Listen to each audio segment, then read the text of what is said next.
Hi, this is Adam, And this is Kaylee. and we are back after a long hiatus. How you doing, Kaylee?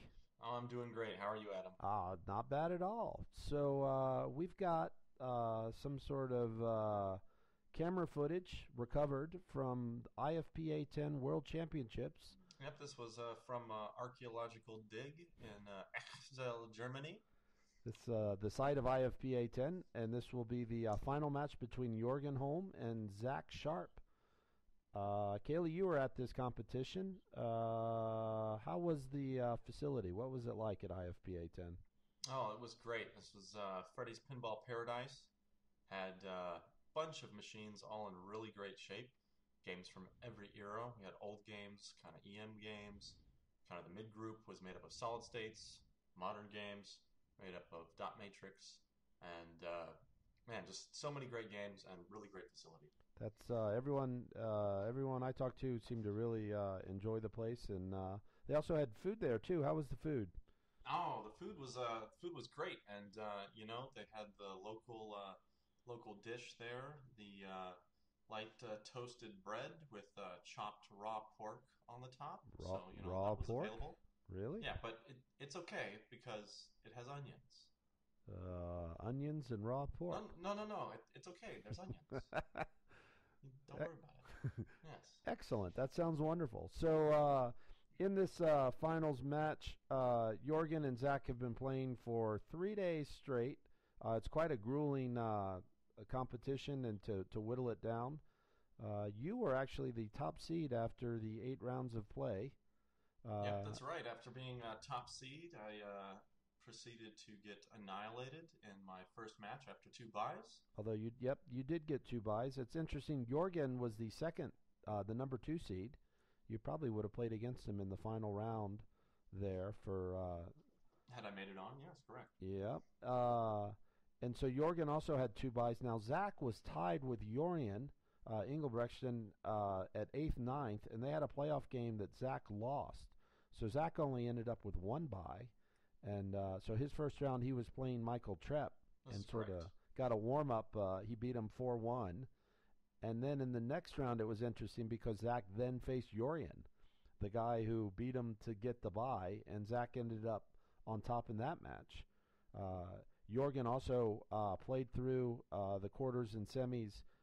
Neither one of them went to overtime. Can you talk real quick about how the format works? Yeah, so for finals here, each player picks three games. They pick a game from the old group, the mid group, and the new group. Um, those players then come together and play off on those games, alternating. And the first person to win 4 games will win the match and move on.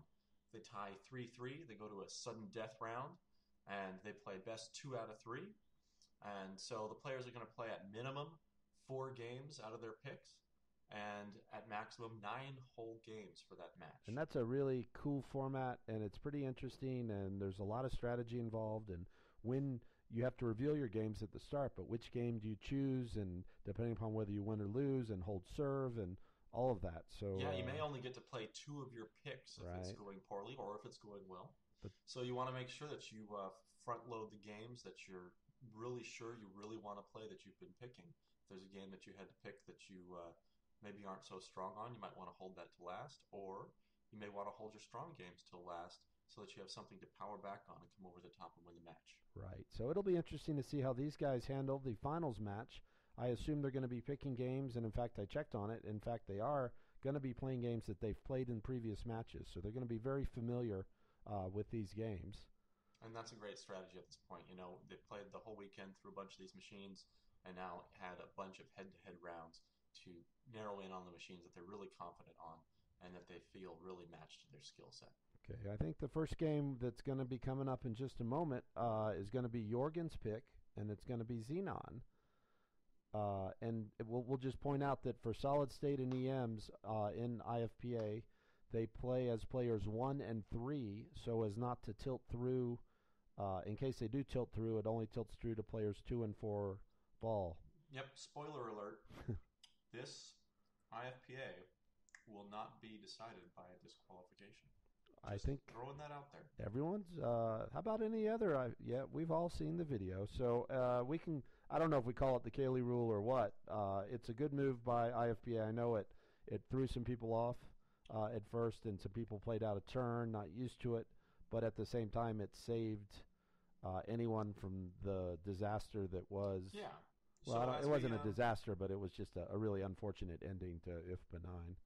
Yeah, but as we go through these games, you'll see them plunging out, every other player on some of the old games, and that's to facilitate the no tilt throughs, which is a really good thing. And you always want to make sure you beat the score of the plunged player, because that can be kind of embarrassing. Gosh, the humiliation of going up, trying your hardest, getting nothing, and then plunging out the blank player and watching as the pop bumpers complete the locks and double your bonus and lock in a super bonus and then drain with about 10 times your score. That's never any. I wonder if an unknown anonymous random player 3 could win a game and be crowned world champion.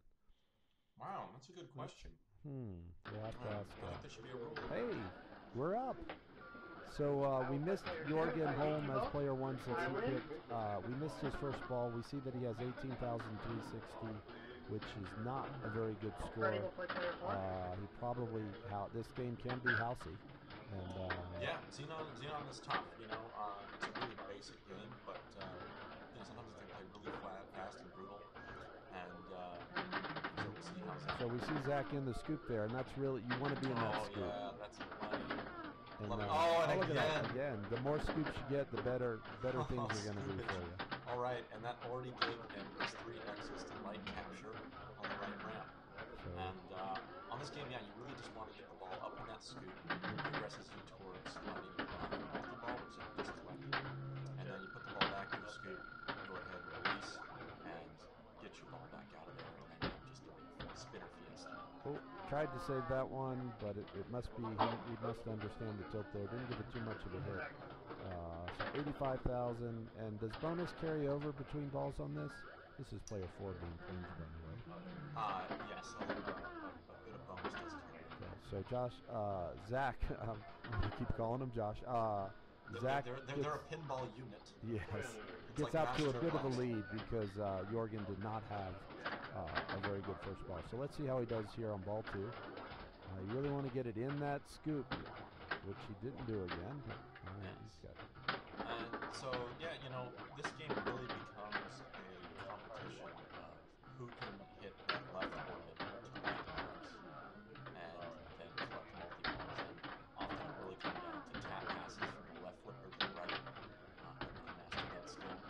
Or just really use nice dead passes that really get the ball. So there's a good spinner shot, so he's now back on track here. On the fly a bit. A little bit of a snub spinner. All right, let's see how he transfers here. There's a nice so cut. money, and then misses the payoff shot, but still, lovely tap pass. And good little nudge to get it out of the treble on the outline. There's a good spinner shot. There, stuck it nicely. This should make it in. Yep. Wonderful. So he's lit his capture on the. So his capture is lit. The problem is that Zach has already put a ball in there, so we'll get to see what the kickout's like. Is he gonna tap back the other way? Oh, I think he tried. I think he no? tried tapping. Gosh, it's so tough in a match like this. Game 1. There it is. Better World tap. Championship. You don't want to under tap because it goes to the drain. Do you see that kick out? It goes right to the sling, so it's you don't want to have that kick out in single ball play very often. Yeah, and some people might say, "Oh, why are these guys shooting that right ramp? You hit it a bunch of times, and eventually it becomes a huge value." Well, it's that kick out from where that captive ball is right now. It can be so deadly, and it puts the ball right in those slings. You can't do anything about it. That was a little bit of fortunate play. Got a power in lane there and survived the kick out, but he's got a much better ball here. Yeah, and so here we're just really trying to get it back on top. And the feed out of the pop bumpers. Yeah. That was a release. Yeah, that was a release, and see right to the slings and then drain. So it was like a ball saver release there. Yeah, that's pretty. The feed out of these pops isn't very predictable, but at least you have a little bit more reaction time and then feed right into the slingshot. So unlucky on his multi-ball there. He's going to be working that scoop and try to get right back to it. Yep. And here was in the tap pass. He's thinking about it. He's thinking about it. Oh, not quite. I think was that maybe a pass stat? Yeah, I think that was an alley. I agree. Yeah. And he paid the price for the miss. Much better ball than ball one, and he's up to 220,000. We have player two. Very nice ball. Being plunged now. No, that would have been a good one to make it a flipper. So, okay, Zach's got a little bit of work now because that was a pretty good ball. It's not a high-scoring game, really. No, but at least it's nice enough to remember his capture. Right. So, he only needs a couple scoops to get his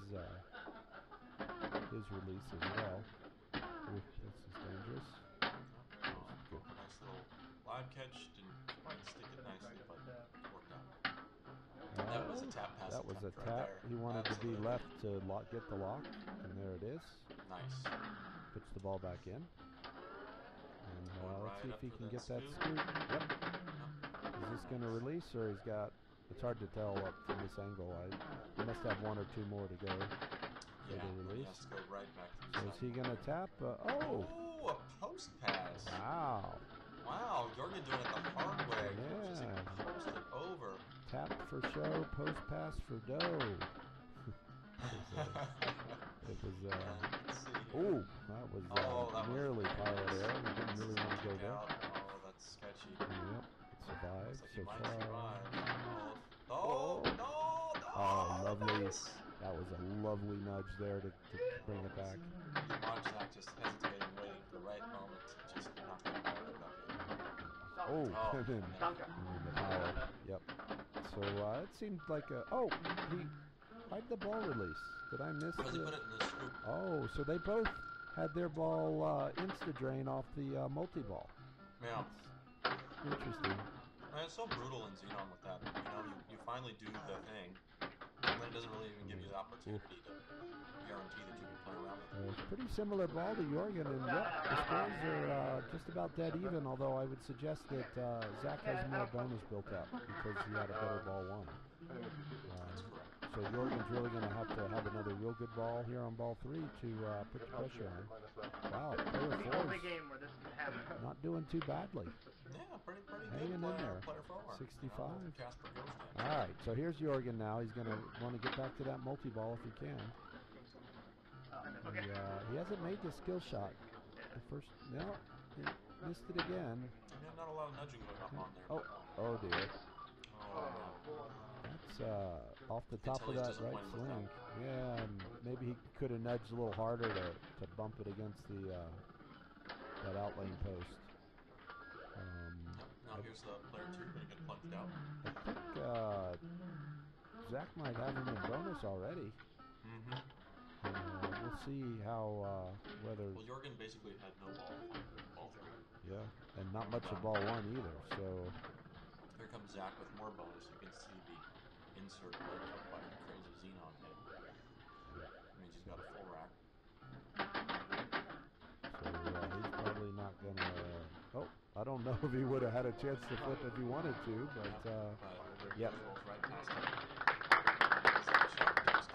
And he breaks serve right off the start. So that's a good start for Zach. Disappointed with that. And now down one game, it's going to be Zach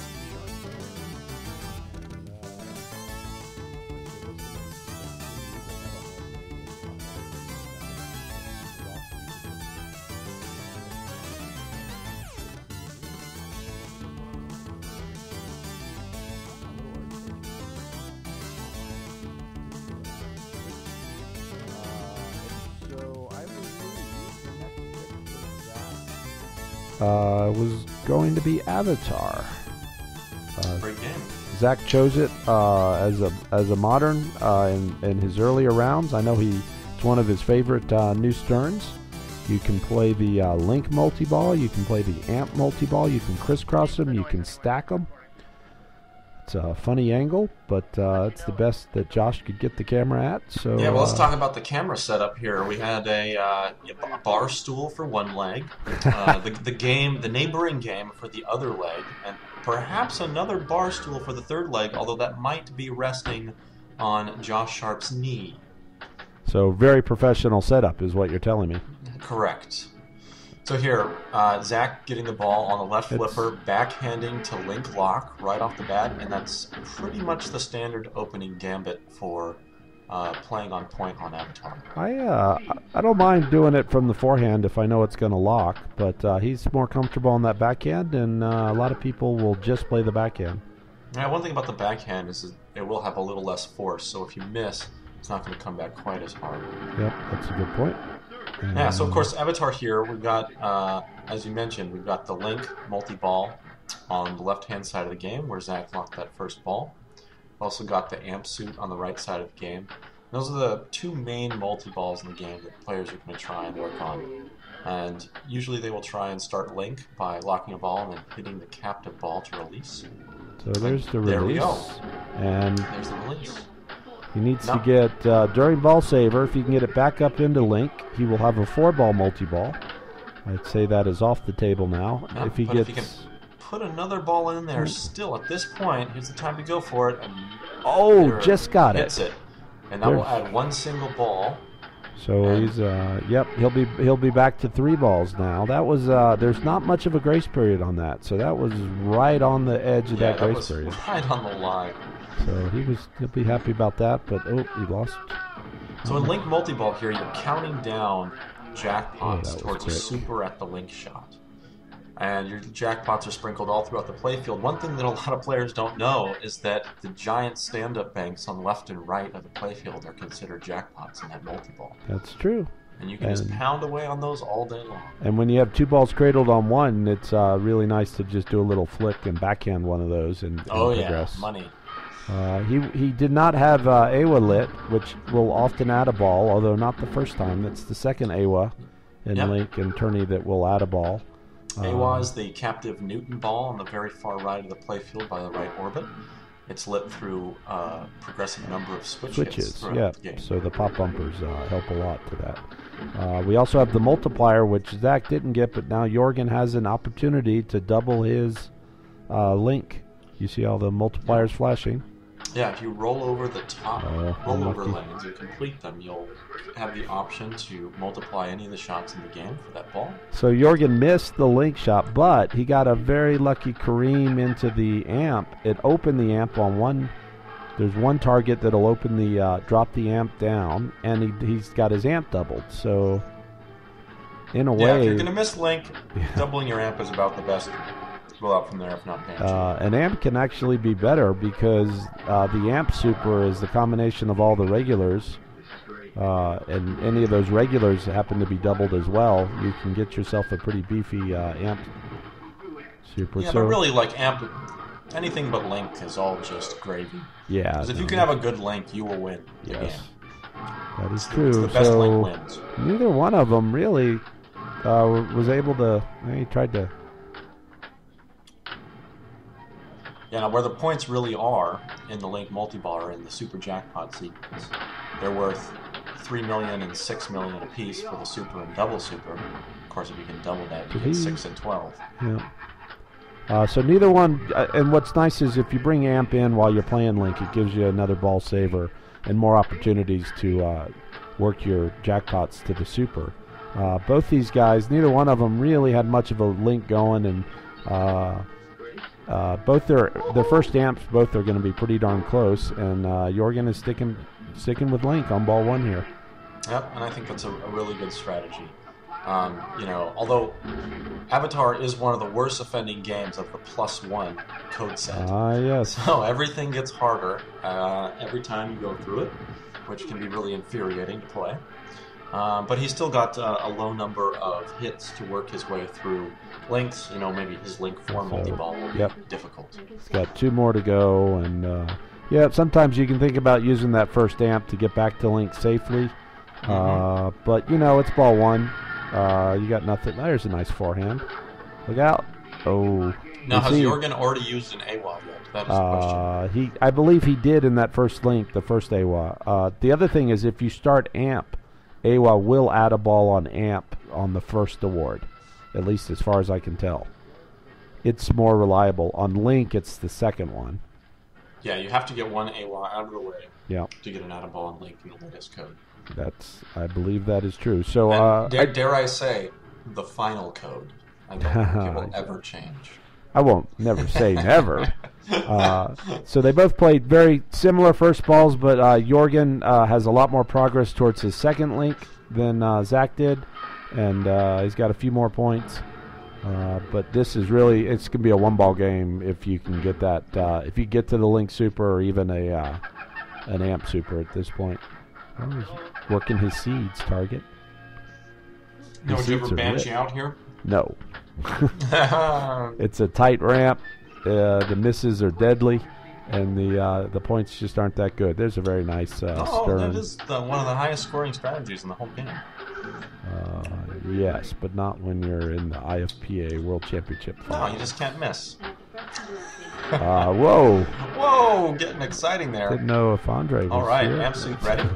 Oh, my goodness. Oh, man. I would say that's a well-deserved drain. He didn't really have much of a chance. He was trying to fight off that magnet on amp and never really got a chance to get control. Yeah, Zach just got a little wild there and never really brought it This is a draining avatar. Both guys have been, even in multi-ball, a lot of balls have been draining out those outlines. Yeah, this avatar was played also in the Epstein Cup, and definitely was no walk in the park. So Zach down to one ball. He's got, as you said, his amp is ready, right? So he should be able to get back to multi-ball here. But Jorgen's really want to put the pressure on, trying to get back in this match after giving up his game on Xenon. Right. So well, and it's nice it is to have amp suit lit flashing there. I mean, you can spend a whole ball trying to hit that thing and never take it away. Yep. Really, I think he'd feel a lot better about his position if he had one flip. Yes. So okay, here's Jorgen second. He's going to try to get that ball back in quickly. Very nice. Oh, he's spending way too much time. Yeah. With that ball save, he could have just juggled one really far and then back in a second. So, but he still has the opportunity to add a ball. Okay, so now he's got two different places that would add a ball. He can put one into Link. He's going to need it. Oh, wow. Last second save. Let's see, is Link still running? Maintains his AWA out of ball. Still there. Well, see, right there, I think that was a bit of a mistake shooting Link immediately. I don't know if he meant to, because he still had the ability to add a ball later by hitting that Link shot. That's true. He has two add a ball opportunities. And he was in ball save still. Awa's going to give him another ball save opportunity. That's fine. Right now is the time to backhand. There he goes. No Awa. Boy, Awa can be a fickle mistress sometimes. I'd say the next Awa for sure. So maybe he didn't get that first Awa, and maybe my thinking about amp running is not good information. There, Jorgen making a really nice choice, using the single ball trapped on his right flipper to hit the Navi stand-up targets for jackpot. And you see how back to Navi. It's great when you're nice little flick, lovely. Just rolled off. That Awa will add a ball. All right, now he's getting close to supers on length. Just a few more jacks to go. He can. It's the left Navi targets are the one that it alternates. He's trying to do a short cradle step. There's the add a ball. Yes, he has added a ball. Nice. He must be getting. Once Link is ready, it starts strobing, and it's got to be close now. Yep. Okay, he's got his first super jackpot is lit at length. And it's like cradle up. Now back end. Oh, not on the going fly. That was pretty. Yeah, he can take. All right, he gets the front end of it. All right, and now he can actually pick it up in the Yeah, race he period. tried it. Oh, wow. You have to be really quick to do it, but yes, he tried it. I think he was a little overzealous, though, on the complete reflex back in there, because you can trap, let it cradle, and then make the shot. Yep, and he could have potentially tried to backhand it on the fly when he had it cradled up on the right as well, but, it's in split-second decision-making here, and he's still... Yeah, but really, really clutch to hit that first super. That was great. Yep. And he's at, 18 million now. It's going to put the pressure on Zach to really have to perform on... oh, great position. He's back to ball locked in link. He's got to survive 4 hits to link now. Yep, and he's got 2 balls to do it. So Zach now looking at Jorgen most likely having a 3rd link multi-ball in this game. So he's really going to have to do some damage with his ball 3. Yeah, he's going to have to get to a super and hopefully get a doubler for him to have a chance at this point.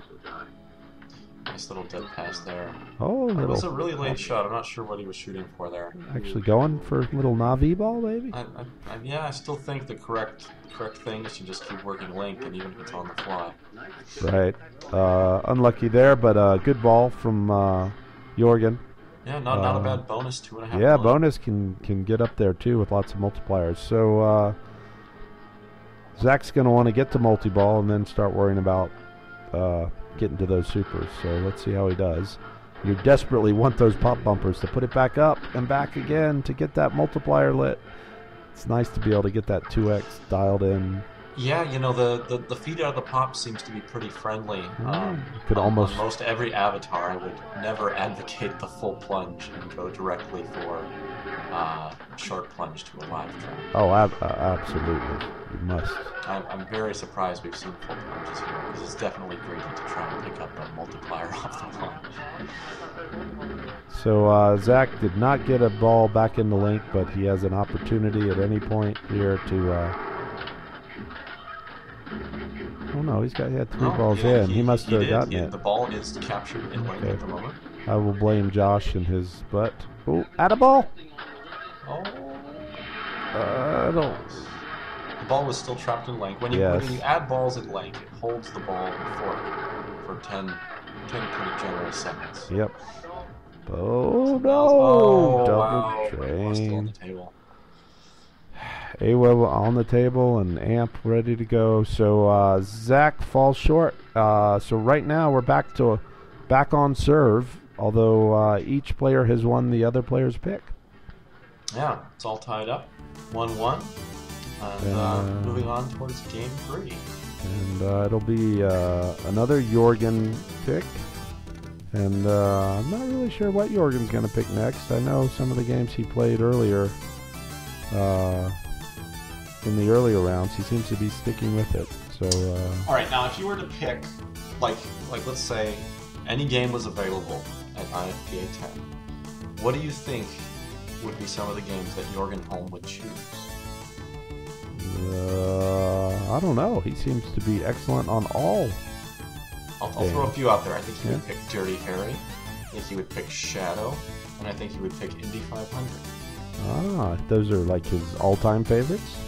I think he plays very strong in those games, and I think they're just a general European and Swedish favorite. Oh, and here we go, Indy 500. There's a good call. Now, you will it, and it will we always joke about how the Europeans all seem to love Indy 500, just love it.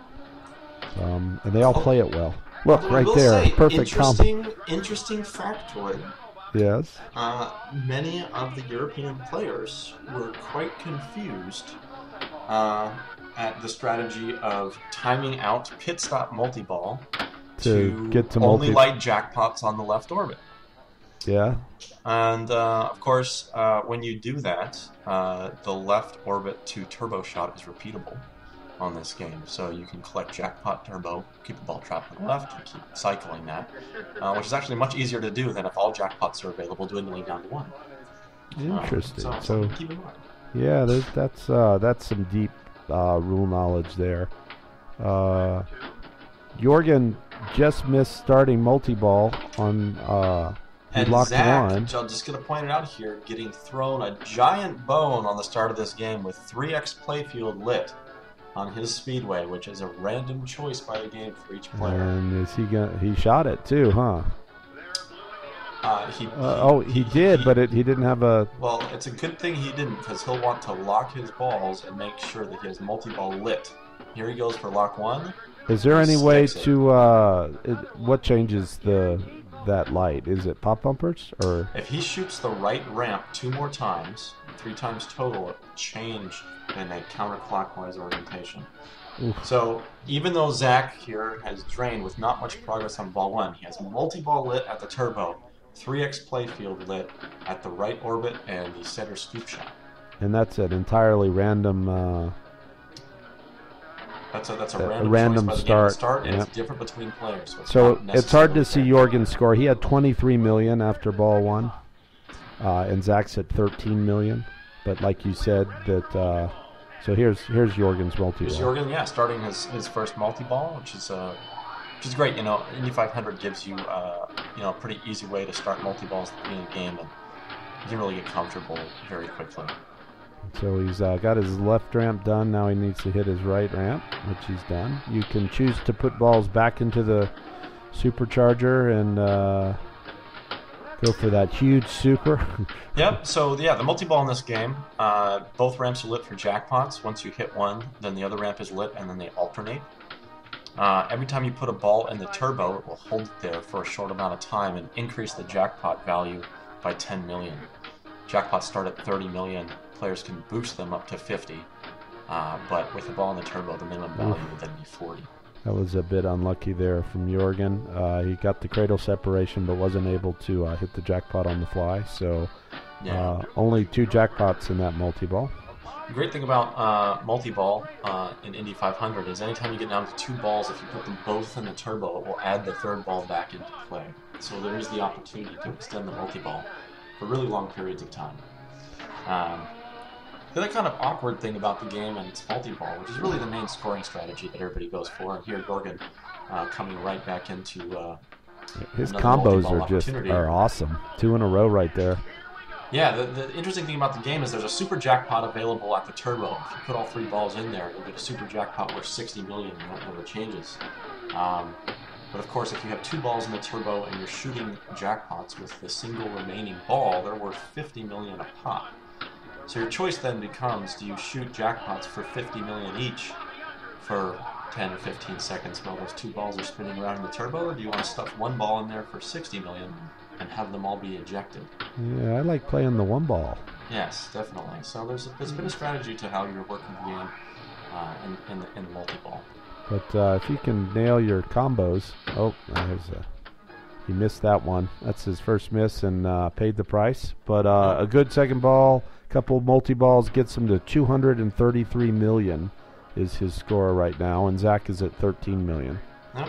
So Zach here still with that 3x playfield lit. All right. So he's going to want to start that before he starts his multi-ball, is that correct? Yeah, now shooting the left orbit is a bit risky. What you see a lot of players do in that situation is bump the ball over and shoot it up the middle to start 3x. I think he wanted to. Yep, he didn't mean to start multi-ball there, but he has. Accidentally starting multi-ball. It's funny how that works in pinball. He'll just have to go with it because he can advance the speedway by shooting the right ramp in this multi-ball. So he's pretty much guaranteed, if he gets many jackpots here, to come out of this multi-ball with 3x along the lid. So you think he's lost? Yeah, he's lost his opportunity.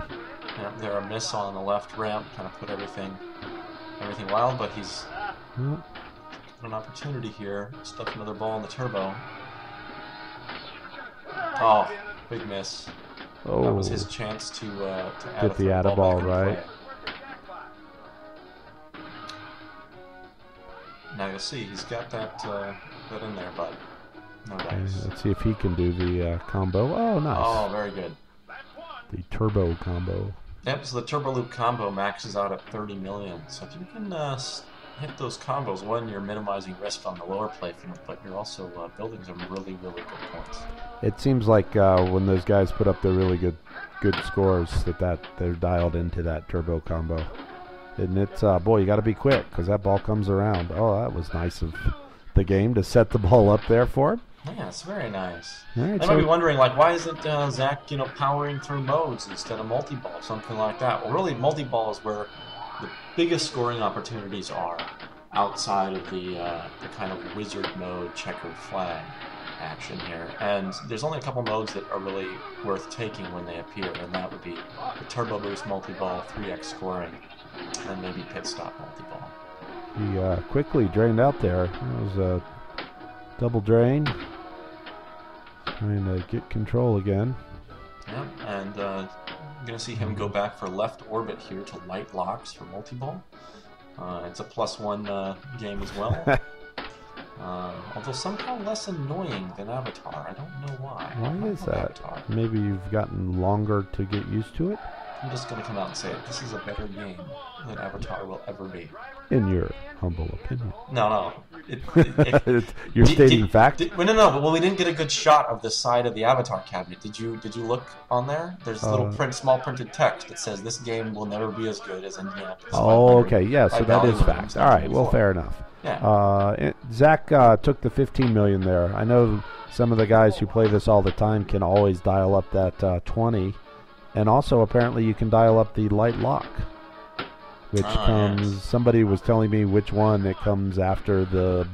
I don't know. It's. Yeah. So when you get the change setup, which is the Choose Your Own Mystery Award, they're basically like a big giant loop, and they're actually in order. So if you select the award that comes after 70 points, it's always light lock. That's the light lock. Now the two valuable choices here are light lock and light change setup, which is relight my mode I'm in, because then you can light lock at a different time if lock's already lit. You can't stack locks in Indy 500, so if your lock's lit, light change setup, take your lock, go back, light lock again, pick it up, and you get multi-ball. Excellent.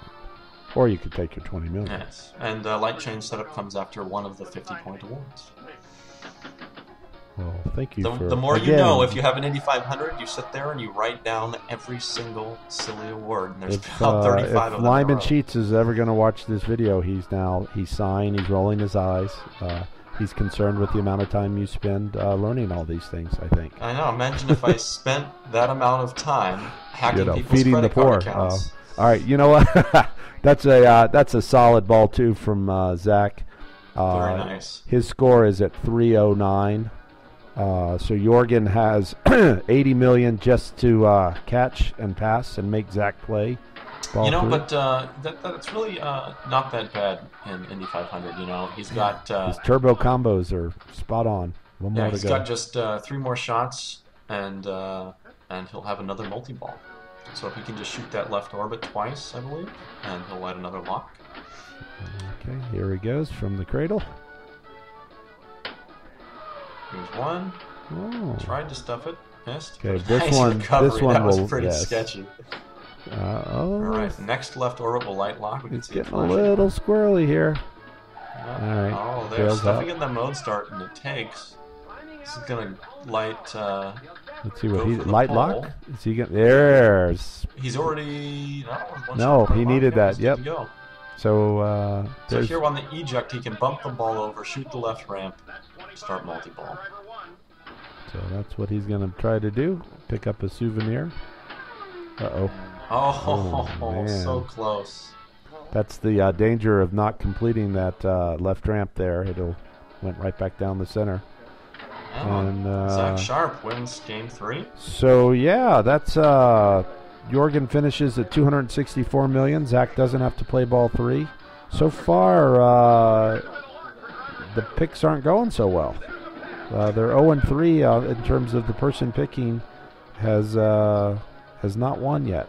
Yeah, but now Jorgen's excited. They're going to go back to Zach's pick. Because now it's but if he does the math, he'll pick more. Actually, everyone picks the same. So we're going to play forever until someone chooses to go last. Oh no, you can't do that. You have to pick game.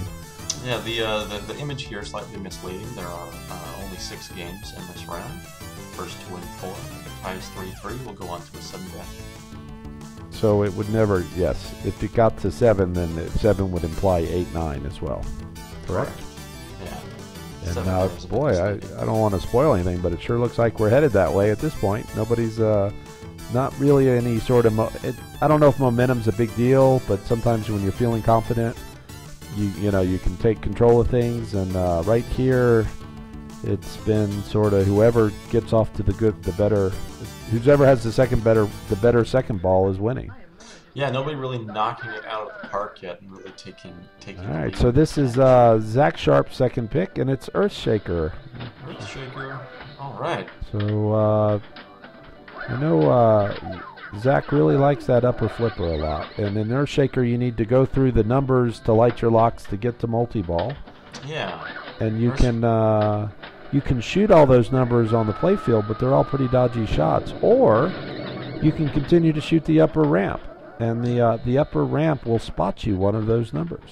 Yeah, so shooting that right ramp with that upper left flipper is really the rollout a lot of players do here. And Eric just hit another nice shot there. That starts spotting those numbers, and it's going to light his locks. And he's already got one lock this early in the game.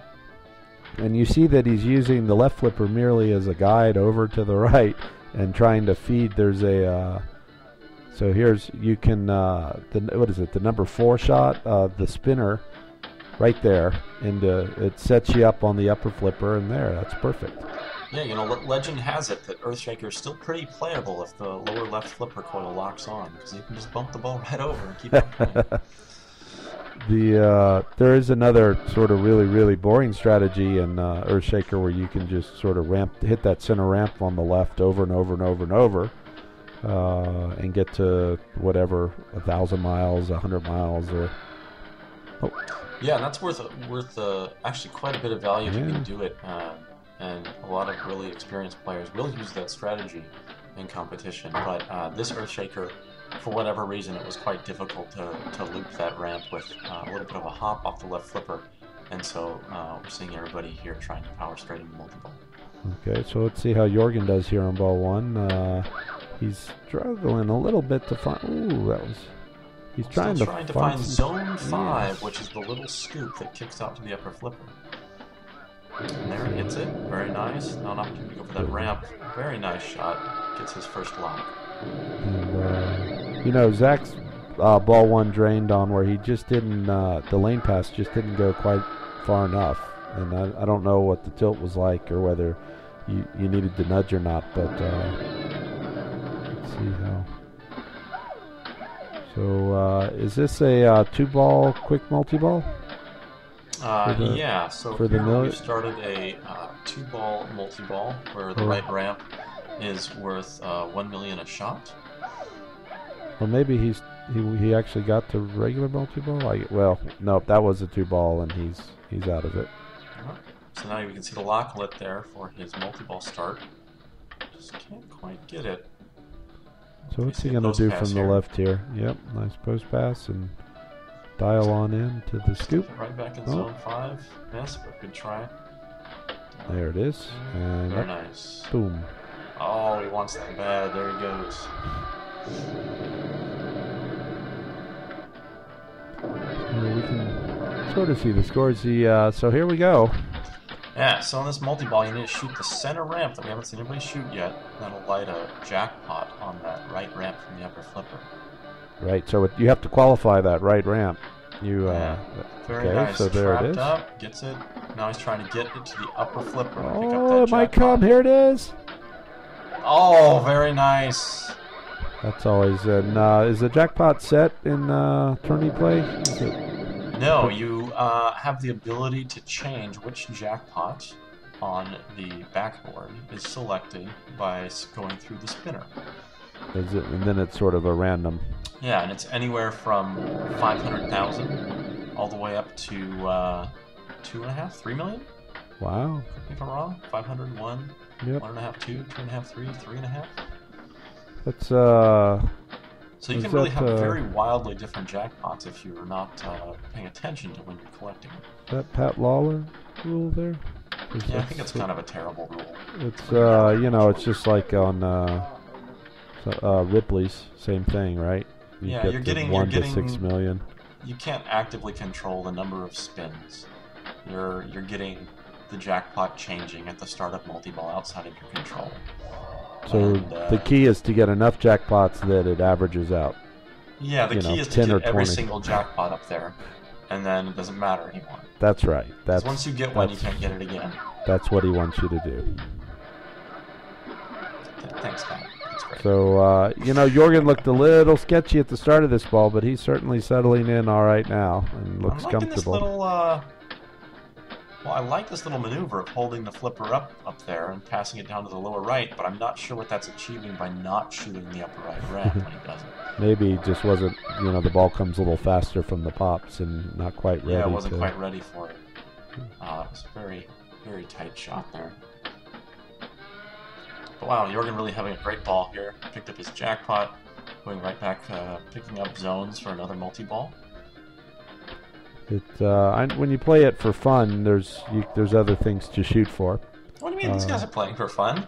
Well, they're probably the most fun they've had all year long. Yes, they are playing to see who can hit that upper ramp the most.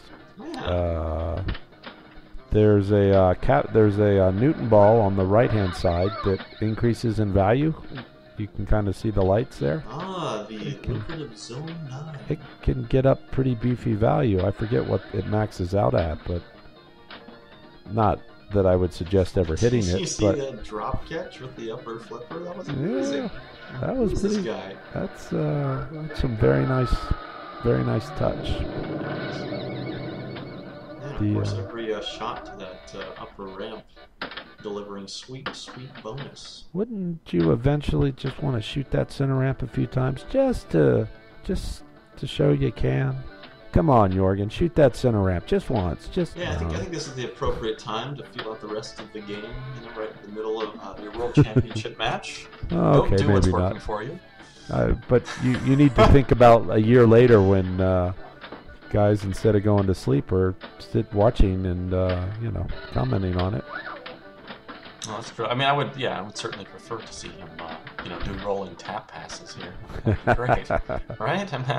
I mean, don't you just do those normally? I don't know. So there was a couple dodgy taps from both guys there on Xenon, so missed it's his good. shot. It's pretty exciting with that lock lit. Tension's on. Now that lock you gotta.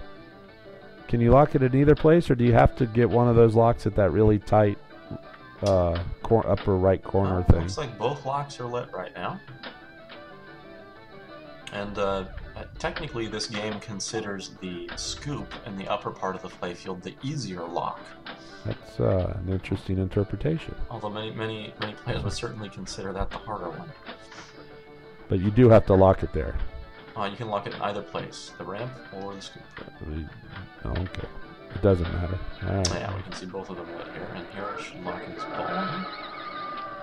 I see, because it then goes By around. By shooting the ramp, the game actually ejects the ball up onto the fault line and dumps it into the scoop. It's pretty cool. It's a pretty cool toy for its time and era, and the layout is amazing. And it works really well. Absolutely. Hey. Oh. It's in a ramp to bump over to zone 5. Very nice. Alright, so he's still picking up his zone numbers, working towards lock 2 for multi-ball 2.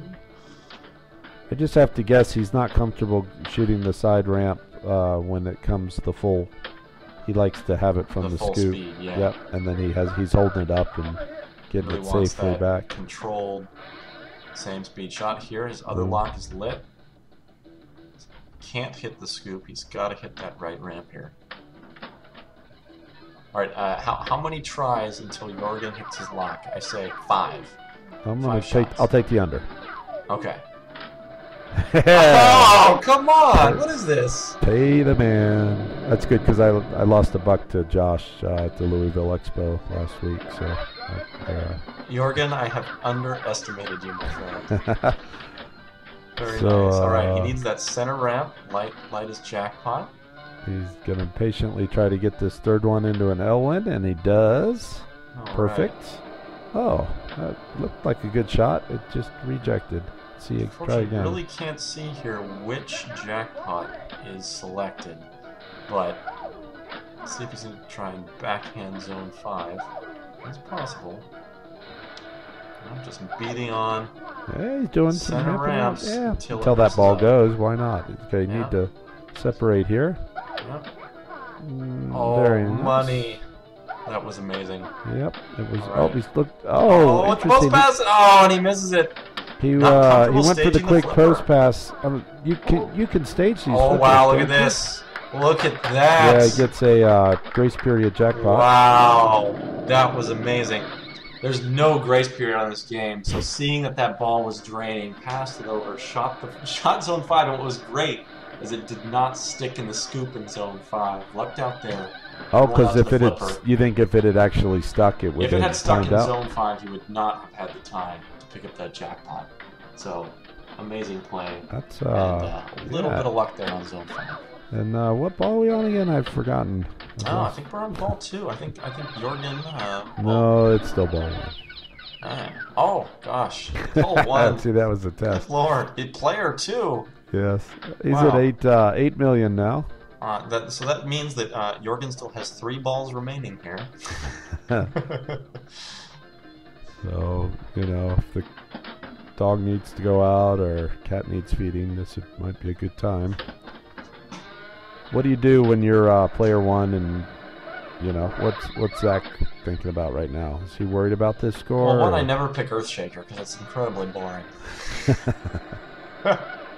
Says a guy who will hit the same shot 1,000 times. Well, the great thing until about the flipper breaks. Being player 1 in a game like this is, one, you've seen all the feeds, you know how it's playing, and you know, Zach certainly knows that he is also a very good player and can do the exact same thing. So myself, usually I'm really excited when I see somebody play this good because I know I can jump right in there and probably do something. Okay. Even though it's rare to see more than one person blow up a game in the same game. And I know that everyone's always capable of doing it. Now, of course, the antithesis to that would be that jackpot game you and Daniele had at Northwest last year. Yeah, but you do see a lot of, you know, you see a number of games that happen like that where 2 players really blow it up. And, you know, if we see Jorgen get to completing all 7 jackpots here, then I think he should feel pretty confident. Zach is going to be in trouble. You know, a little uncomfortable, and also probably pretty tired. It's going to take a while longer. There's definitely a fatigue here. You know, and they've been playing for 3 days straight. It's not like they're just, you know, woken up and had a good night's sleep. When do finals happen? Let's see. Sunday they go down to probably the final 4 or final 8. Yeah, they've got top 8 playing on this day. This is both these guys' 3rd match. Like I said, neither one went to overtime before this, so they'd be pretty fresh. Other than those, you know, Friday and Saturday playing 8 rounds over the 2 days. Ooh, even getting the power in lane when he needs it. Exactly. Maybe that upper flipper is starting to get a little soggy. Seems to be hitting that shot pretty well. He's at 9 million or so. Does the bonus, Shirley tells me the bonus would be maxed out by now? Whatever that bonus is. Do you know the bonus, I have Max? no idea what the bonus is in this game. Well, the bonus is partially affected by the number of trips you've shot at the center ramp, and he hasn't maxed them out yet. At 99 miles. Right. Miles. Yep. It's miles. It is miles. Or kilometers? Is it kilometers in Germany? So it's like 146 kilometers. Oh, good math. Jeez, Bowen Jr. All right, so is there a ball stuck? Oh, good. Let's let this ball 1 go longer by having a ball stuck. Now, of course, in tournament play, for those who aren't familiar, you aren't able to derive. You're not supposed to derive any advantage when a ball is stuck. You need to trap up as quickly as you can, and. But how can it be an advantage if the ball's not there to score points? It could be an advantage because you could play a 1-ball multi-ball and right. exploit jackpots all day long. So Jorgen, being a very, very good competitor here, letting Josh Sharpe, one of the tournament directors, Josh looking a little gray in the back. Ball here. Just saying, maybe having young Colin there sleeping a few hours at a time. And I would like to point out that if it comes down to it, Jorgen did receive a free captive ball hit while Josh lifted the playfield. Oh, did they note that? They're going to subtract that from his final score? Sure. This could be controversy when Zach is sure to power back on his ball 2. Boy, that would be truly amazing if it, not only if he came back, but he came back and missed by the amount of that one Newton ball. Now here Jorgen choosing 1 ball on the right, 2 on the left. Because has he already lit the jackpot, or he has not lit the jackpot? Oh, he didn't get to choose that. He already had 2 on the left, so he got to choose. He could have chosen 3 on the left. I thought that the 2 on the left had to go back there. He only gets to choose where the other ball goes. He could do 3 on the left or 2 on the left, 1 on the right. Would you ever choose 3 on the left, just for show? Just for fun. He would get added style points for doing that. Yeah. Josh has a sheet next to the game. He's noting every piece of flair the players have. And they can, and they get an IFPA, sticker for that. Oh, perfect. Going for his light jackpot. Did he get it yet? Oh, geez, couple outlanes in a row there. So, okay, time to do something. Now, let's go back to multi-ball, I'm thinking. If he shoots the impossible scoop TM, he can restart his multi-ball. Oh, that's right, there is that I always forget about that. So, let's see. Give a shout out to player Greg Dunlap and the start of multi-ball. Was that a Greg Dunlap come up with that? The idea of restarting the multi-ball? No, but he is the person who pronounces it multi-ball. Multi-ball. Oh, okay. All right, so back into multi-ball and going for, there he goes, lights his jackpot, it's lit. Upper flipper shot, and just barely misses. Wants to stick it in zone 5. Oh, could come out of the pops, no. There, right in zone 5, kick out. You can see how long that kick out lasted. Here he will not have a chance to get it in grace period. You are correct. And he does not get it. Good call there. So, Joey. Had that occurred in that fashion on the last multi-ball, he would not have picked up those extra jackpot points. Slightly less points, but he's at... and there goes the drink. What an amazing ball. And if you go back at the very start of that ball, you watch the first, 6 or 7 flips of him, the ball was all over the place. And yeah, he could not stick zone 5 for the life of him. And he survived it and then settled into a... well, I guess we could have figured out what the bonus was there. That's how many ramps? That's pretty good rampage for not actually ever wanting to shoot it. Fantastic. That about 13.5 million. All right, Zach needs to forget about that and get to work on his own, doing the same thing. Oh, he's got his lock lit. It's a nice place to start a ball. And going right for zone 5. Trying to bump it over. Needs to give it a little more of a shove, I'd say. And I'm surprised because that's how he lost his first ball. Yeah, I think maybe he's a little nervous about the tilt. Well, that worked out. Oh, and a great shot on that little limped up to the upper flipper. Yeah, it was not how he drew it up, but it worked all right. So, all right, his lock 2 is lit on the upper ramp. There's a better bump. Zone 5. Boom. Boom, sticks it, very nice. Oh, and just barely misses it. So, try again. Not good. Oh, that was great. Now, that was one of those shots that Jorgen wouldn't have taken and would have held the flipper up. Yep. But I think it was great that Zach took the shot there, really wanting to get into that multi-ball and just loosen up on the game. So again, needing that center ramp, light his jackpot. It's okay, he's down to 2 balls because he can stick it right into zone 5. Jackpot's lit. Kicks it out, hits it so nice. You can see why Zach chose this game. He's certainly very comfortable on it. That was a great little sequence there. So anything different now? Can you relight it? How's it work once you pick it up?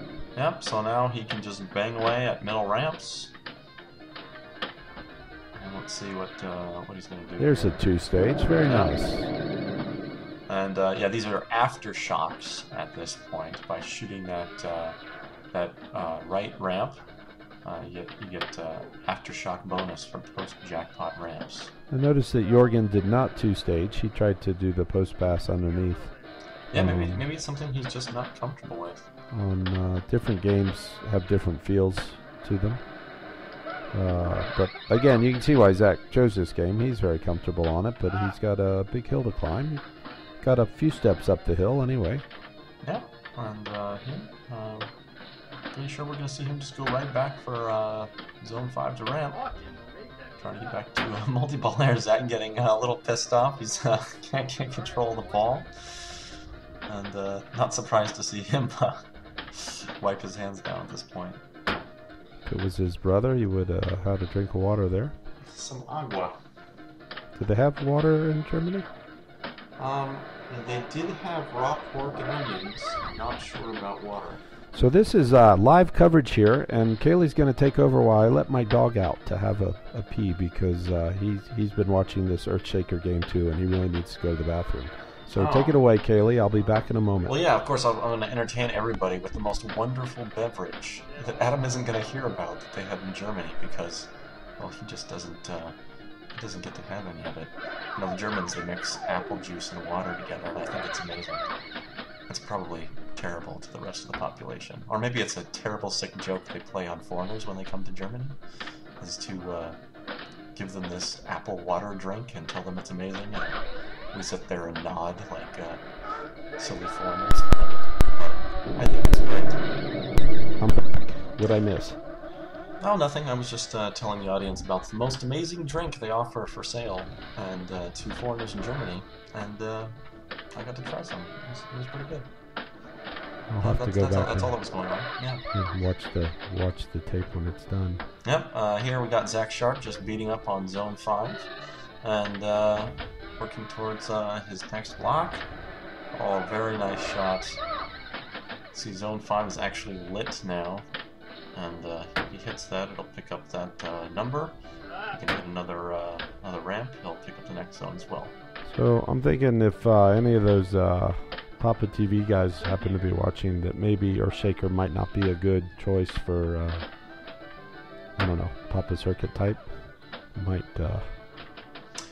Perhaps. I mean, you know, everybody's moving towards what are the games that don't play forever and stuff. And I mean, gosh, these are the best players in the world. They're going to have long games, you know? Yeah, no, it's great to watch, and we're seeing some wonderful flipper skills as well as just great accuracy. Yeah, I mean, I really think that, you know, the more fair playing, even longer playing the game, the better contest of skill it's going to be. And here on Earthshaker, we're really seeing these guys play some really great games, and you know, really see who's the best on this machine right now. It doesn't help that the ball seems to stutter on the on that from the center ramp on the into the in lane sometimes. It just sort of adds a little extra time to the game. So yeah, all right. So Jorgen just going through the motions, working right back towards the multi-ball. Gosh, it's like watching paint dry though.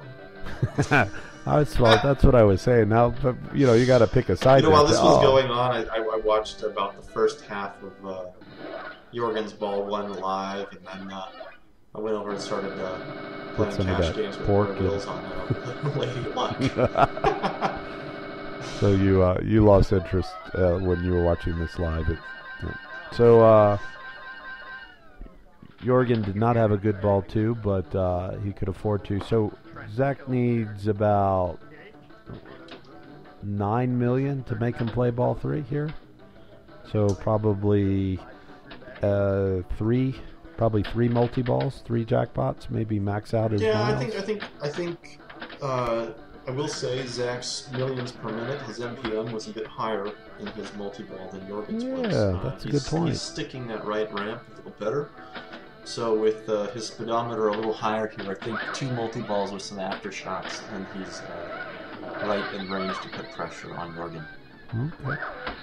You need to maybe get Steve Bowden to add that to his pinball dictionary. You know, you definitely want to make sure you have high MPM because it definitely, you know, puts pressure on the other player that they're certainly not strategizing as well as you are. And also just efficiency in like your wrists and the amount of muscle energy you use to flip.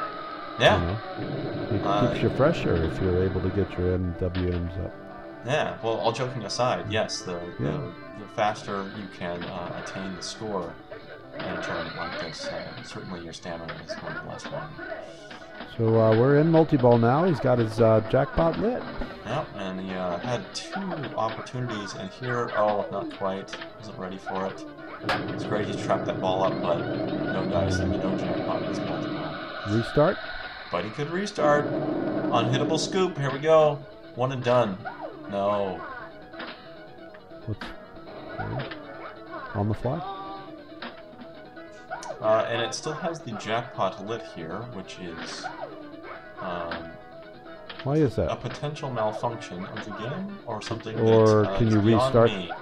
Can you restart there? Once you light the jackpot, does it stay lit? I heard Zach go, "Oh, what do you want me to do?" And it's probably a ball has not settled in the trough. The game has not understood that the game is out of multi-ball yet. So here they're trying to figure out what to do, and sometimes there can be a little bit of a mechanical hang-up in the trough, and the game isn't quite resting on the switch. So that may be what's going on here. Or it could be in the VUK from the right to the right flip. There is a trough that feeds that VUK on the right, and but I believe we did see both balls go into the center. Yeah, so it's got to be in the center trough where the problem is. Yeah. We're gonna. And so they're discussing how to best take care of this.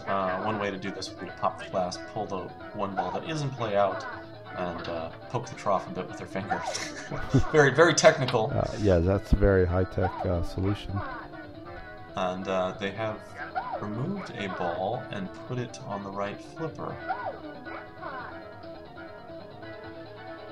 I'm not sure what caused that to happen. Did a ball end up in the shooter lane? No, he just had him put the right flipper up. Oh no, you're right. Where did this ball come where from? was it? There's a legitimate reason why Zach has been given the ball back. I saw those two balls drain. I'll have to have Josh post Roll the tape here and explain what the ruling was, because I'm a little confused. Yeah, maybe it was a magic trickery of the eye. A ball did go towards the right. Maybe it popped over the shooter lane and they fed it back onto his flipper. Although if that would have happened, he would have just punched it. Yeah.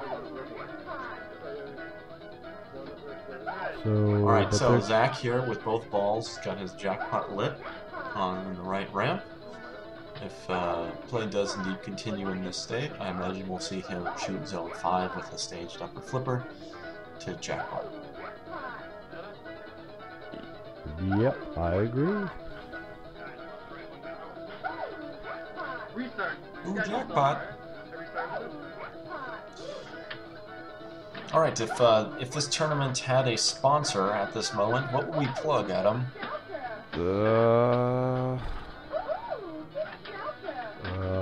I don't know. You got me, Kaylee. I give up. Jack's multi-ball restart juice, sponsored by the right scoop. Oh, Yeah. no, he missed it. So they put the ball there so that he could drain it. Yes, they gave him the ball on the flipper so that he could dump it in the drain and Not have cause the the- game to go into multi-ball Okay. restart. Yep. At his choice of time, which was good and That's much smarter an than you excellent. and I. Yeah, that's an excellent decision because with the- otherwise With the timer glass would've- off, he wouldn't Yep. have the time to shoot the shot. Yeah, so that's excellent That's why thinking. you and I are doing commentary. And they're this playing. video. There's a lot of reasons. All right, so this match tracking perfectly. 1-0-0-1, 0-1-0. And 0 means you pick the game. Yeah, 0 means you pick the game. 1 means you are playing second. So Jorgen's in trouble now because it's his pick. Yes, and we will be on to game 5. And We will definitely be playing at minimum all the games that they have chosen in the first set of three games. That's true. And it would be Jorgen choosing Fireball. Here we are, choosing Fireball. Wow, such a great game. I chose this in my match. It certainly didn't help me because I got knocked out on this. But it's a really, really nice game from this era. And it's amazing that, you know, Fireball is such an old game, and yet it's a crazy multi-ball game. And you didn't really see many multi-ball games after this for a while. You think it was pretty advanced for its time, just definitely rule set and this game, 40 million BC, Rock Makers, all multi-ball games of this era. And so, of course, with this game, the skill shot is incredibly important, and there Jorgen hits it. You just want to go just far enough to get all 3 skill shot switches, not too far to not hit them. Very much like the fireball at Papa, it's actually a super skill because it looks like it bounces back up. Gives you that 4,000 on the plunge. Yeah, so that's huge. And in a game where it rolls at 100K, and you're getting 4% of a rollover for each plunge. So, and Jorgen looks pretty darn comfortable on where that. Oh no, I jinxed him. No, and there Jorgen getting the ball eject into the shooter lane and plunging it out. IFPA rules, you have about 30 seconds to do that. You're required to not keep a ball. The sportsman-like thing is to do it at your earliest convenience. Here, Jorgen has the flippers closed. They're valley zipper flippers. Different mushroom targets in the playfield will open those flippers back up. And here Jorgen's put a ball in the lock on the left-hand side of the playfield. Which is good because when you release Odin, you get a random value between, well, not really random, it cycles and you can time it. There's a strobing light there between 1 and 5,000 points for releasing him. So you might be like, oh, hey, I just was in multi-ball, things were happening, and now I'm back to single-ball play. This sucks. Well, really, if he can shoot the right mushroom target, he's going to pop that ball back out for a good payoff. He just got a 3,000, I want to say, although he didn't hit it. It hit itself off the sling. But he's having a great ball 2 here. Yeah, this is a fantastic ball and fireball. And, so here he can do a number of different things. He can shoot the right lane and get 1,000-point rollovers. And go back for Odin and Wotan, the fire gods, try and relock, then get another skill shot, or he can drain. He chose the drain to get the ball 3 and another skill shot. Now he went a little far last time. Let's see if he. Yep, that's a better adjust, and he gets the super extra bounce. And he, as you can see on these flippers, the backhand on these little flippers. It's ridiculous. They go so high. Yep, and you can dial in into those locks, and of course, every time you get a lock, you get another skill shot. Yeah, these flippers go about 65 degrees or something. Now, Keith Elwin and others, I like to do where you flip both flippers at the same time, and one just a smidge before the other, and you can sort of direct the ball that way. Yeah, I've never had any luck with that. I'm the kind of players that'll tap it over and wait till the right moment to just take a standard flip. Oh, there's the kickback was lit until the moment it went to the kickback, and then it unlit itself. A little frustrating for Jorgen. He's at what ball is he on now? This is his ball 3. Ball 3. And you're just really trying to get it into one of the scoops. Now, the great thing about locking a ball in a scoop is you get another skill shot, and if you're consistent, that's another 4,000, then you get the opportunity to release for even more payoff. Yeah. So each multi-ball cycle can be worth anywhere from 5 to 10,000 at just for getting the ball out of there. Now the Newton ball there, probably the most the least utilized feature on the playfield. And a lot of times the flippers, you aren't able to get enough momentum to really get that ball to go up there. But if it goes all the way up, is that also isn't there also a release up there? Yeah, that will release both fire gods, both lock shots by hitting the captive ball all the way to the top. And just for going up part way, it gives 1,000 a switch rollover, and there's 3 switches in there. So it's a good shot, but you rarely ever see somebody hit that, and usually that release happens on an errant slap save, something like that. Right. Just gives a kind of fortuitous payout. Why do you think they need more than one fire god? Wouldn't one fire god be enough? Well, it takes 2 to tango. Okay. All right, Jorgen relocking one ball. His flippers aren't closed, so kind of a sketchy position. Right. You always want to be thinking that center mushroom.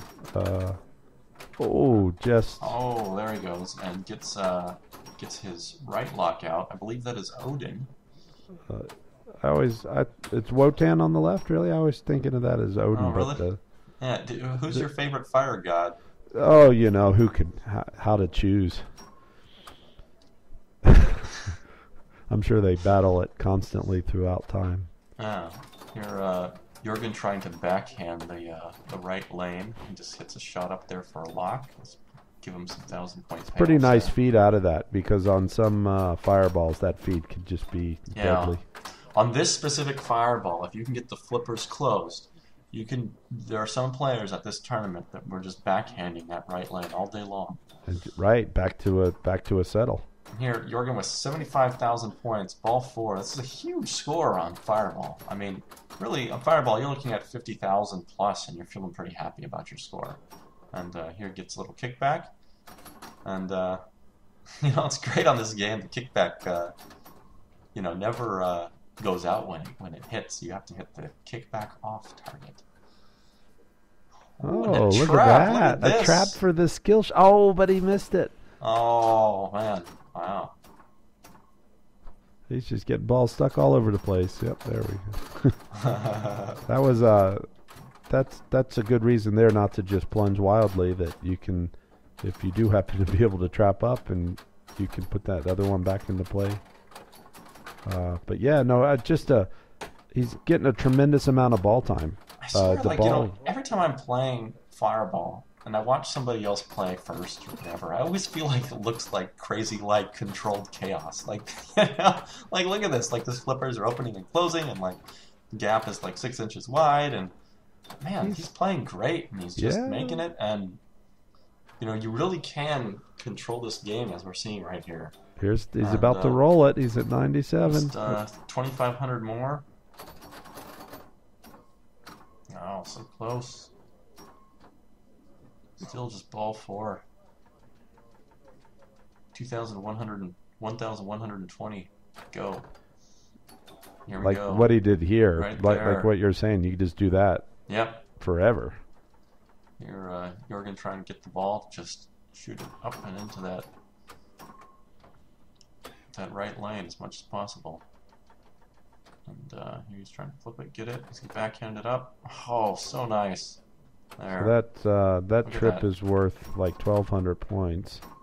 And you can actually increase the value of that shot into thousands per rollover. Right now he's got it at 1,200 per rollover.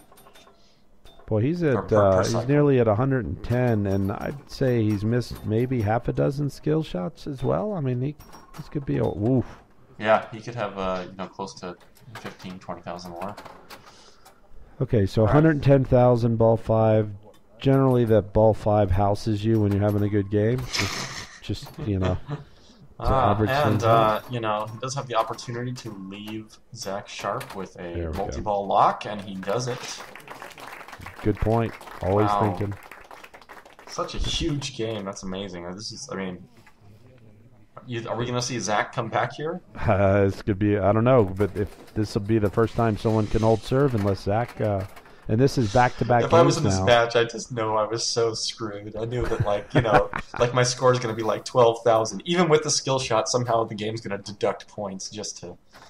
it feels that way. Shove it in my face. And Jorgen played really well on Earthshaker before, so if first time in the match, there's a little bit of momentum towards Jorgen right now. Zach starts his multi-ball, gets the points from starting multi, but doesn't really get much ball time on it. Now, the other really good payoff that we haven't talked about here from getting your skill shot is lighting all 3 pop bumpers for 100 a hit. Doesn't seem like much, but you get the ball up there during multi-ball, and you start adding more balls, and it really adds up. And it's a good chunk of your score. That's true. You can. It's thousands of points. It's thousands. That is at least 15-20% of Jorgen's score. It was those pop bumpers being lit most of the time.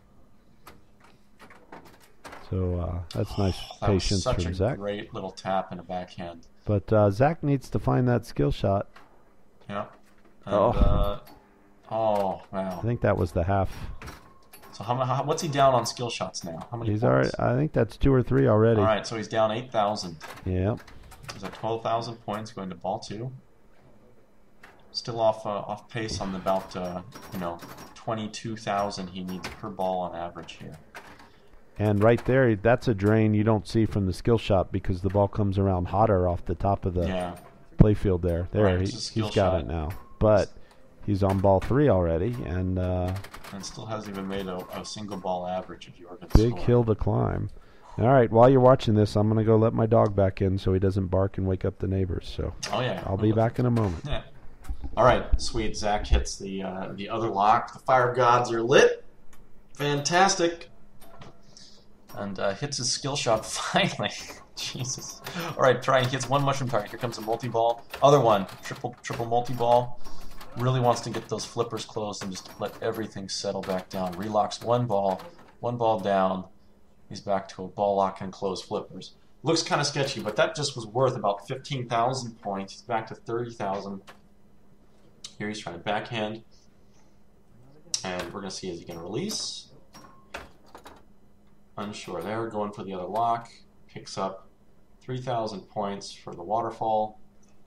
And he's going to keep working that lane over and over and over again as much as he can.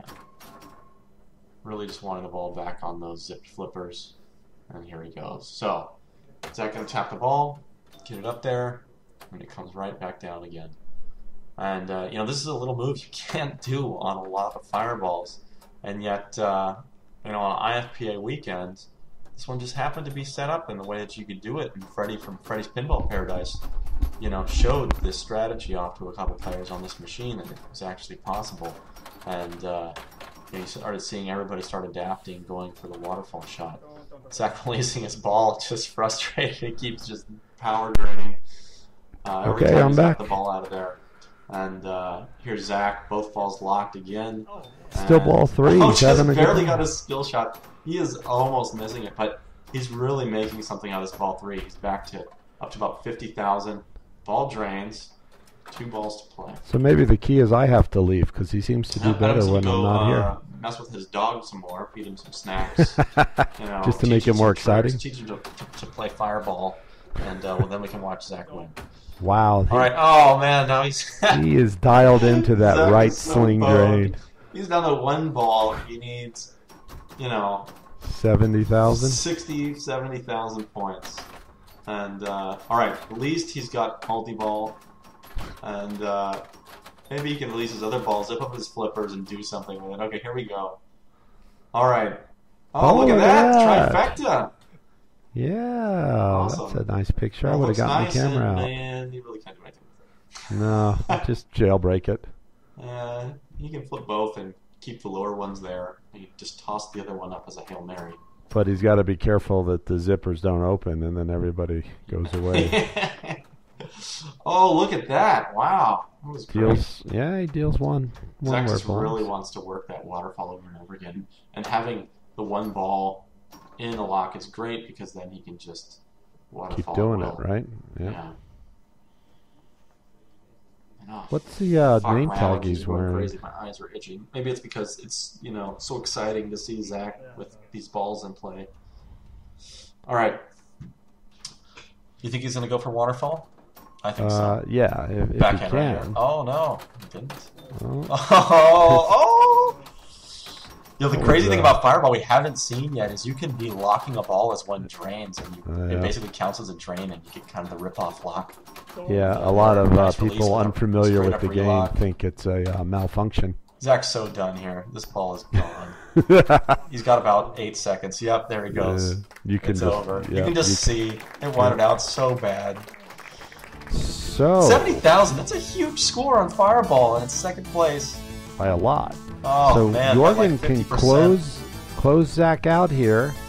Now Jorgen on the hill. 1 game to go. Zach must win to get to overtime, and it's at least Zach's pick. Zach's pick, but both of these guys are world-class players. They both know every game in the whole house.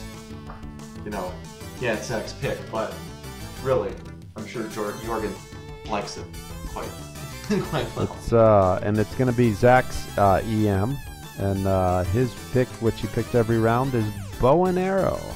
Bow and arrow. Bow and arrow is a fantastic EM.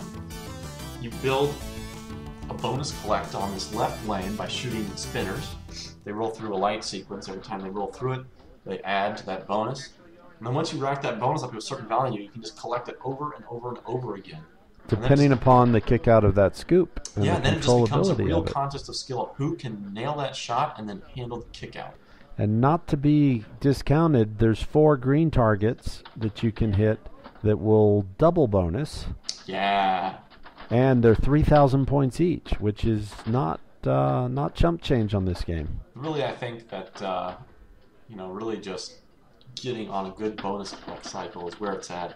Not too greedy, and you can just... So how many have to be in there before you'll shoot it?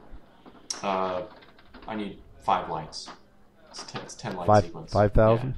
Yeah, give me 5,000. So we saw on the kick out there looked pretty darn favorable. Zach dead bounced it over, although he couldn't quite get it to a trap. And never got control back again. The green lights and the double bonus, that usually comes. You wouldn't shoot them unless you got down to 1. Yeah, you just kind of hope that as that stuff happens, you take advantage of it. But really, you just want to build up that bonus sequence. And so here he really wants to get control and then just destroy those spinners. Yeah, the spinners look pretty dialed. And let's see, he's going for that. He's got 4 lights lit. Knowing Zach, he really wants a 10K payoff. He wants one good ball. And there, he's got it up to 7. Great time to cash in. Ooh. See if he can do it. And a little Mahaffey tap out the left out lane. I think Elwin would have dead bounced that over to the right to get to the right anyway for the saucer shot. But those guys, they love live catching everything. And I think Zach definitely knew that was pilot error there. They're hitting little skill shot action. Get back in the scoop. Nice. Say nice little inlane. He definitely needed that. Yes. Here he's got at least 5 lit over there. Time to cash it in. There, very nice alley pass. Look at that. Yeah. So we must know it misses that the collect. You can't trap, so the alley is your next best option. They're trying to get that to hold and just bailed out. Perfect. There's a nice 7,000 bonus collect. And nice alley pass. Look at that. Wow. On the fly. This is the type of game where if you can't tap, for whatever reason, the flippers aren't doing it, that alley pass comes in handy. Look at that. Most players, might get that kick out here and not want to do the dead pass because they don't like it on the left flipper. And here, Zach just confident he can nail that.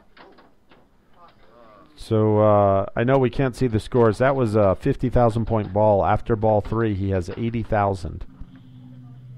Yeah, which is quite a nice score here. Coming into ball 4, he wants to have at least 2 more balls like that to feel really comfortable with a nice solid game. And you can see why he picked it. Once he got into that rhythm of the dead bounce, trap, alley pass, collect, it can be. Oh look, he goes right. He only needed 4 lights to go for it. Yeah, this is the type of game where it's not uncommon when somebody gets in a rhythm to see a 200, 300,000 point game. All right, here he's up to 6,000 bonus. Yeah, squirrely on the alley pass that time, and never got control again. Yep. So here's Zach Sharpe. He's at 101,000 right now. Last ball, correct? Yep. Ball 5. Going for his skill shot. He's going to want to really get another 50, right? He wants to be at the 150 range, I would think. Yeah, he really wants to build that up just a little bit more. He's going to go for 1 spinner shot, and then I think he's going for collects. That's my guess here. Good guess, I'd say.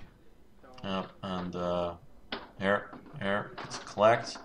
Goes for that dead pass. Oh, and a nice little right back over. Oh, this is trouble. That was nice. It came right in for him. It's getting the dead bounce getting a little squirrely. It's not doing this. Not doing the same thing. Champ.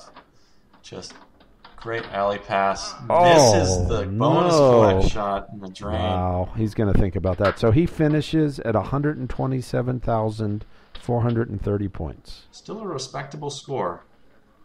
So Zach had some shorter balls in there, but he really took advantage of all the chances he got. And I'd say he only missed about 3 or 4 shots on that bonus collect that would have been nice to hit. But yep, and the way he drained in ball 5 though, instead of getting another collect into just the kind of alley pass to brick and drain. So I gotta feel like Jorgen can sense it. I mean, he could feel like he has a good couple balls on bow and arrow, and he could be world champion. Yeah. So as an opponent here, do you go for some kind of low value cash in rhythm, or are you going to build up to 110K and then just crush it in one ball? Try to do it all one. If somewhere in here, Yeah, I think slow and steady wins the race. I think it's worth building one nice bonus going for it. And here he's already got it. He's got 7,000. See what he does with the kick out. Oh, he goes live with it. Yeah, and Jorgen just kind of, I think he was just unsure about the way that one was landing. I can't imagine his standard attack from that is to just flip it off. Zach was, maybe it is though. Great little drop catch. Yeah, Zach was always letting it dead bounce at it. Even it never sort of looked dodgy or whatever. Nerves of steel. And I don't think Jorgen was going for an alley pass there. So I think it looked kind of like an alley pass, but it was way early. Or either that, or he might have been going for the double bonus, I guess.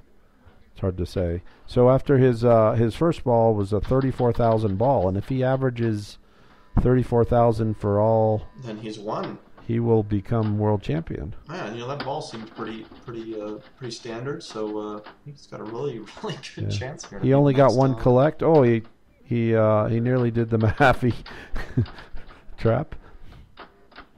Oh, and let's see. Nice, good read on that dead bounce. And all right, there he goes, right to a nice trap on left. So let's see, can he alley pass this? And he backhands the left spinner. Good choice. Interesting. Different approach than Zach. Zach was going for the forehand spinner. 8,000. That's huge. Tries the dead pass. Oh, there it goes again. Oh, just barely misses. You just want it to go. You just want it to go. That scoop. Yeah, you can just see all those points. There was a dead pass chance that just went away there. Well, gets a little scoopage. Yeah, let's see. No. So he's got double bonus. Do you think he shot that double bonus there instead of trying to transfer over to collect? Think so. Oh, I see. We actually get a graphic here that tells us that he's after 2 balls at 74,000. Wow. He's halfway home. This 3 is to go. Biter. Zach is freaking out in the background. Oh my gosh! That's what wow. Zach, anything but that. Huge. All right, he's so still 40,000. He's still ahead of 2 where balls Zach was at this to be point. Right in contention. But he's gonna need rough. some. Yeah, he's gonna need the ball trap. on his flipper. All right, here he goes. Wow, I'm surprised he did not take his time with that shot. Yeah, went forehand on the spinner that he time. He seems so comfortable with the backhand from a trap. So maybe just a little squirrely when it's. There. Oh, this is looking rough right here. Wow. All right, now he needs to cash that in. I am surprised he shot the spinner. At this point though, Kaylee, with 2 balls to go and he doesn't need that much. I mean, he knows if he maxes it out with the spinner, he gets that collect when the ball drains no matter what. Maybe, and you double bonus it. That's all he would need. Yeah, but if you've got more than 5,000, a collect. All right, he's at 108. He needs 19,000 points here. 19,000 points. All right. Oof. There he goes. He just wants control. One good spinner. Oh, wow. Wow. Pilot error. You think his brain told him that was going to dead bounce over? Yeah, well, his left flipper was still up too much. Couldn't shoot with the right. And we're tied after 6 games. 3-3. Jorgen Holm, Zach Sharpe moving on to sudden death. Best 2 out of 3. Wow. Jorgen's got to feel really like he let one get away there. After ball 2 when he was at nearly 75,000. Two shots from world champion in that game was. 1 spinner shot, 1 bonus collect. Yep. So and now he's got to shrug that off. He doesn't. I'd say the momentum has shifted. But he had that momentum after Earthshaker and Fireball. Zach Sharpe, breath of fresh air there. And Zach has new life. The slate is wiped clean, playing a best 2 out of 3 head-to-head match. Now, when this is live, it actually takes a while, right? Because we haven't pre-picked these games. They had to go back and do, re-pick. Correct. And here, Jorgen's pick is Farfalla. Which is Zachariah. Zachariah game. Great Zachariah game. Yeah, great, crazy game. It's got some really interesting outlanes where you can use a flipper to flip the ball back up the outlane. But you only get one shot at it. You only get one flip. There's a switch that tells the game that the ball is coming down that direction. You get one try. Now, of course, in this game, what's the objective, Adam? You want to go up top. You want to lower the ramp and play up top. Now, is this the little mini play field I see up there with the little yellow targets? All right, so how does the player lower the ramp to get upstairs? I believe it involves the drop targets. Yeah, so you have these banks of drop targets around the game, and you complete one, and then that ramp drops down. And then what? You go upstairs, and you can start banging on the butterflies? Oh, right there. Look at that. Very nice. See the flip save. And, Jorgen did play this game in an earlier round, so I'd say he's comfortable with that timing. Yeah, and it really takes some getting used to. It's a lot harder than, say, a game like Hard Body and the Flex Save. There really is a lot of skill in timing that shot because you get one chance. And, it's a Zachariah game. It's kind of a limp, wet noodle of a flipper for that outlet. And, yeah, I don't know if it's just, hooked up to, like a funky, pop bumper coil or something. It's got to be. Yep, you gotta do it just right. And, look at that. You can see it only moves about, 15 degrees. Generally, when people aren't used to it, they go way early. And then occasionally the ball will die, will go through so quick that you just have no hope. Now, once you use it, you have to relight it. It's not available immediately after use. Correct. It's only available once per ball at the start of the ball. And that looked like a super band drain. I don't think there's a super band on there, but well, we should definitely plug super band drains. Didn't that look like a super band drain to you? It did. It was a misread by Zach. He thought the ball was doing one thing, and it didn't do it. Yeah. And it's certainly. The other thing you can do on this game, Kaylee, and I don't see either one of them interested in doing it. They're just going for the ramp, I think. You can build bonus by in-lane. You can alley pass. Zachariah's are the easiest game in the world to alley pass on and safe. And, and you can build a lot of bonus in this, but really, once you get upstairs, here we go. Jorgen's up top. We're looking at potential for millions. And watch the score. Look at his score. Oh my God, he just hit. One shot was worth more than his entire ball won. Yeah. He's just tripled his score, and here he goes, 200,000 a shot. What is this? The scoring in this game is ridiculous. It is. So he just went from 200,000 to 1,000,002, just for going up and pounding on little yellow butterflies. I had to play this game at in Pittsburgh, and every time I went up top, the drops would never reset, and then everyone else in my group who played and went up top, they would. Oh, there we. Oh, and they're trying to flip. Yeah, he went too early. Got a little, but great up top playfield there. It was a huge ball though. The NPM is very high with Jorgen right now. That's a excellent point. So you must drop that ramp and get up there. Yeah, Jorgen has done the thing on this game once. Will Zach be able to tie it up by doing it once? That's the question. And all the Zachariahs are kind of like that, right? It's kind of like Devil Rider too. It's almost the same deal. You're a real Devil Rider. All right, so Zach really just trying to get his his ramp down, which gives him access to the upper playfield. And going for the flip save, doesn't get it. And, that was sort of a blown post pass there. Yeah, Jorgen ball 3. Not sure why he didn't alley pass there. He was alleying no trouble on bow and arrow. I was just trying to get the. Boy, Jorgen goes up and plays quick. Yeah, well, Jorgen's got some momentum after his wonderful and multicolored butterfly round. Really wants to get back up top, and she's a butterfly? Is that who Farfalla is? yeah, it must be like some sort of metamorphosis, iron butterfly transmogrification thing. I don't know, but she doesn't have a top on, so that does help. If it helps if you're a butterfly person, or just in general. Yeah. Oh, okay. You know, you're not supposed to wear clothes in the cocoon. Yeah, no, that's an excellent point. Always. So here, Jorgen's been playing for about 45 seconds on this ball, maybe more, and he's upped his score by maybe 100,000. And he's played longer than he was on the upper play field, and that was worth $1.3 million. His MPM now is it's dropping. Decreasing. His RPMs are declining. He's down to first gear.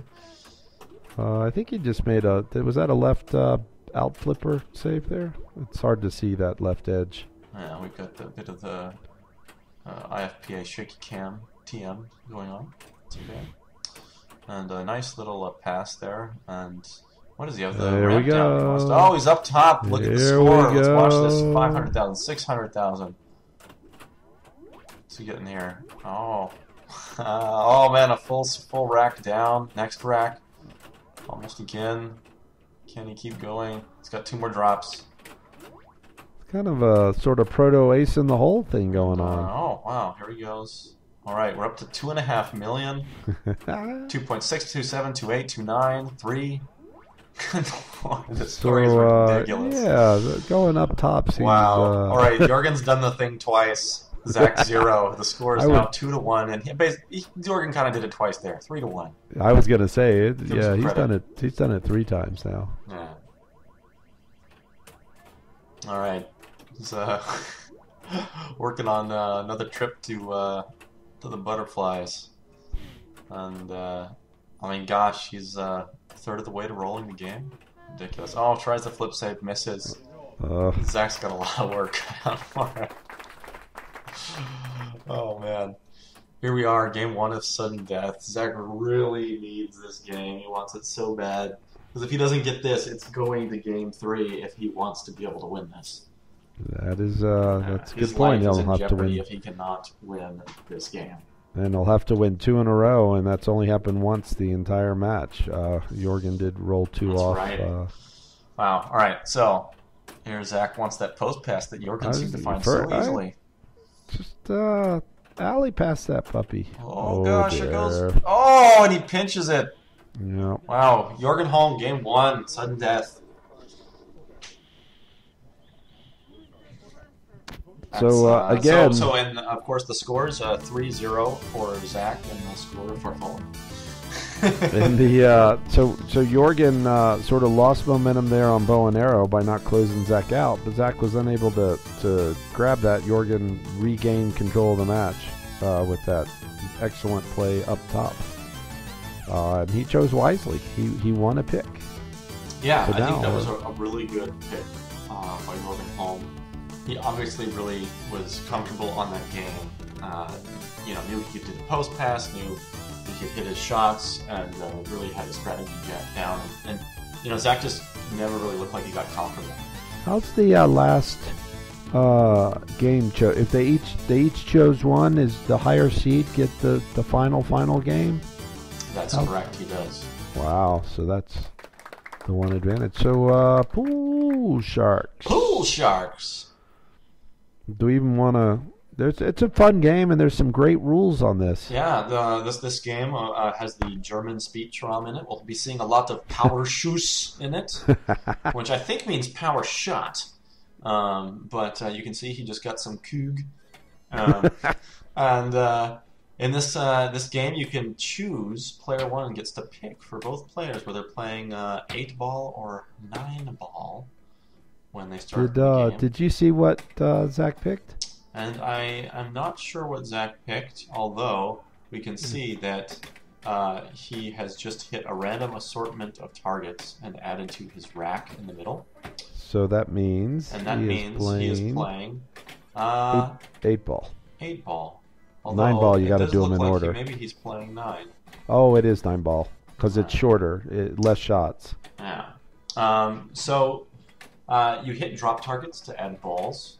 Once you get them all, your 8 or 9 ball shot will light on the ramps. There it is, the trick shoes. Once 3 you million. complete your 8 ball, if it's an 8 ball game, or 9 ball, if it's a 9 ball game, it will light a hurry up word on the left orbit for finishing it. Tick, tick, tick, tick, tick. Trick shoes. Trick shoes is counting down. Trick shoes, 400,000. Yeah. All right. So Zach's going to be pretty disappointed about that. You can get 3 million. If you nail it right off the top, you can get it for 3 million, and you can set it up so that you ideally want to pick up that last ball so that it feeds the right flipper. Yeah. And then you have an inner shot, inner orbit shot to collect it. Yeah. And it's a reflex shot there, so it's pretty tough. The other thing going on in this game that a lot of players miss is there's actually a jackpot of Police Force, other games of this era.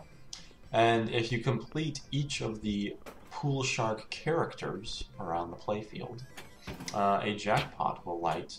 And it's a bit obscure in how you have to do it. You have to complete the right target bank. You have to complete the little left shot that's next to the left orbit.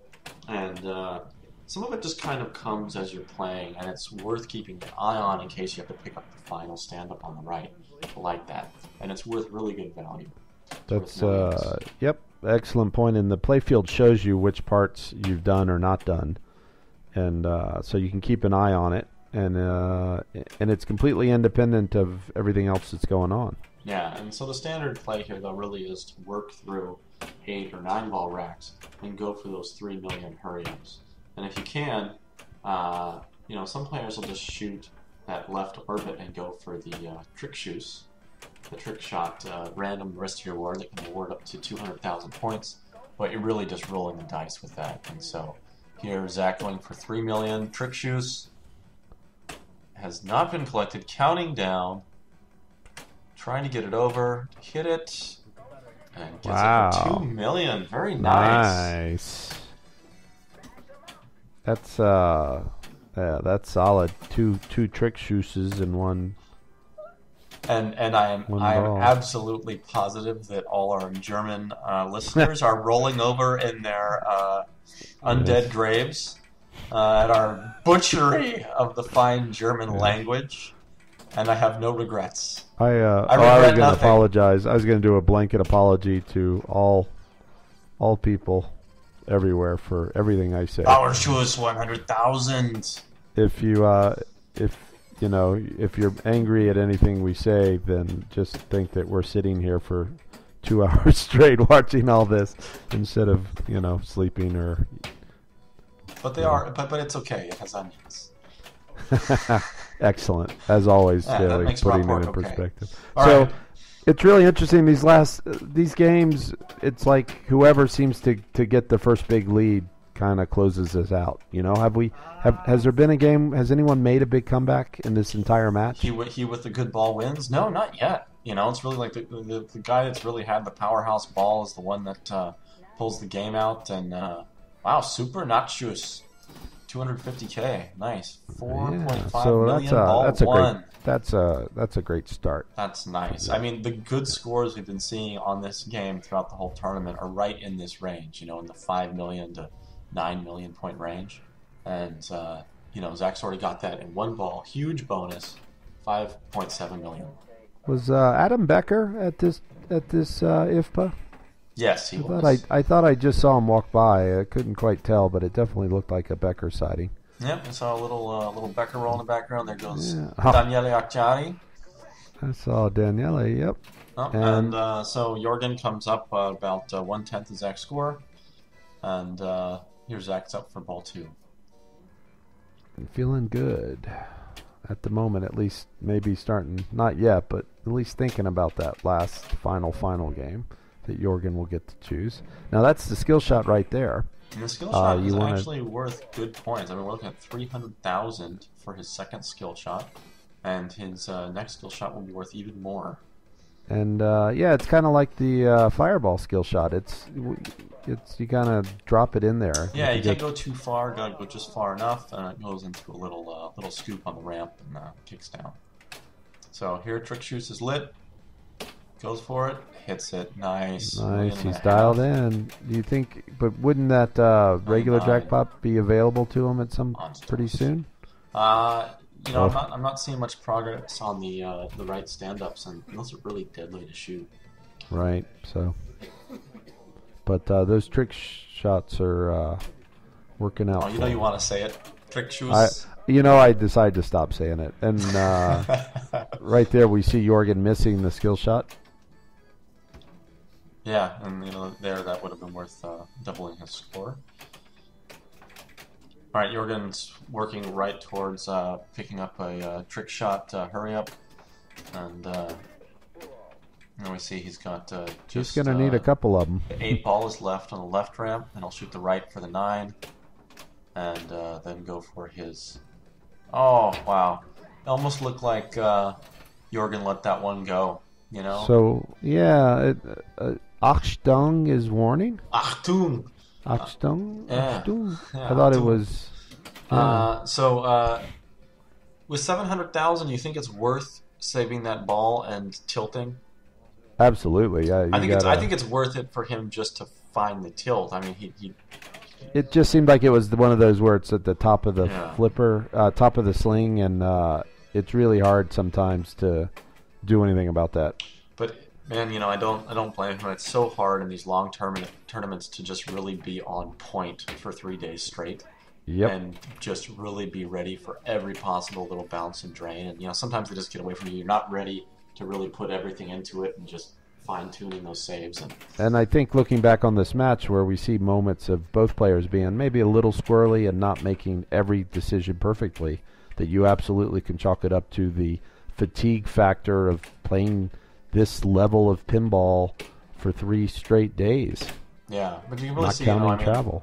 Here, Jorgen's still making all of his great shots. Nice post pass here with 9 ball. Trick shots lit, and goes for the reflex. Doesn't quite get it, but he's got a chance here to pick it up for really high value.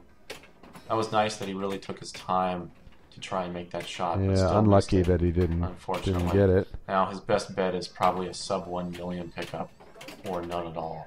Yeah, you got to just let it time it out and start over. Yeah, he's got to let that one go because it's not worth flailing around for those amount of points. And all right, so resets back down 1 ball. He's got to pick that up. 9 ball here, you have to hit all the drop targets in order, and so you can see he's just picked up 1 through 3, 4 balls lit on the left side, and then. Just got a few more to go on the left ramp light for 8 ball. Yep, he'll get right back at it, but he's still going to need at least 2 of them to make this interesting. Yeah, he's down 7 million, so he's going to need to pick up, 2 more at full value, and he will probably have it locked in. And 8 balls lit. There's no time pressure here, but it is tough, tight left ramp. And just that ramp misses. Wow. All right, so we get it. Nice shot. Here, 9 ball ramps lit. It's okay, he's got plenty of time. He can just trap up and shoot it at his leisure. But once he hits that right ramp, now he's really got to hit this on the fly. And he nails it. Bam. Awesome. That was huge. If he does that one more time, and he is going to be a world. Within just. Oh, wow. Oh, man. Little frustration danger there at the end. Right when Jorgen was building some momentum. Yeah, exactly. Zach Sharpe takes game 2. So as all World Championships should be decided, it should go the full distance. And we are going to go to game 9. Down to game 9. Final game of IFPA10, Germany. Jorgen Holm versus Zach Sharpe. Predictions? Look at that. That's I got no idea. I do know that Jorgen's going to choose Harlem Globetrotters, and he played it in earlier rounds. Now, this is for a mid solid state game. I think Zach couldn't be happier with Jorgen's pick. This is one of Zach's favorite games, something he's very strong on. Jorgen's very strong on it. Both players, I think, really eager to have the title decided Harlem Globetrotters. You know, Harlem Globetrotters is one of those games where a very common strategy is to tap on the right to the left and then take down the drops. Yeah. And, you know, you practice to the tap at all times under any circumstance and not really think about the moment. But when you're playing Game 9 of the World Championships, maybe the tap could get a little dodgy. I don't know. There's a couple of basic strategies here. Getting all the drops down will increase your bonus X. Hitting the spinners will increase your bonus. Once the drops are down, your left orbit spinner is worth a bunch of points. And there's a little right lane target that will light a gate, open a gate on the right. Here we see Jorgen getting down. Hey, Jorgen drops. Looks really comfortable on it. Wow, yeah. And here, going for the tap pass a little too hard. Just trying to get control back on there. Ooh, hits that drop target. Nice. All right, Jorgen's trapped up. Tap, perfect. Oh, wow. He's up to 3x. And he really wanted that last drop. Yeah, that last one gets it to 5, right? Yeah. The other thing to note here is that as players are working through these, they're adding letters to GLOBE, to spell globe.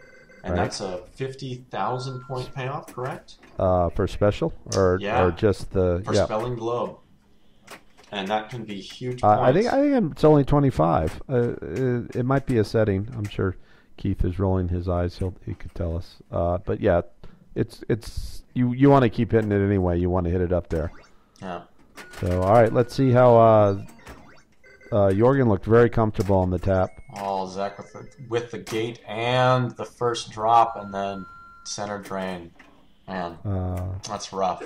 Yeah, especially when you get that gate open, you kind of can relax a little. And we're on to all right, so Jorgen. Jorgen yep. Holm. So Jorgen's got the lead after one ball. Wow, the nerves. It's the second to last ball of the whole World Championship. Here you can see his globe letters in the center. I've held over. He just picked up globe.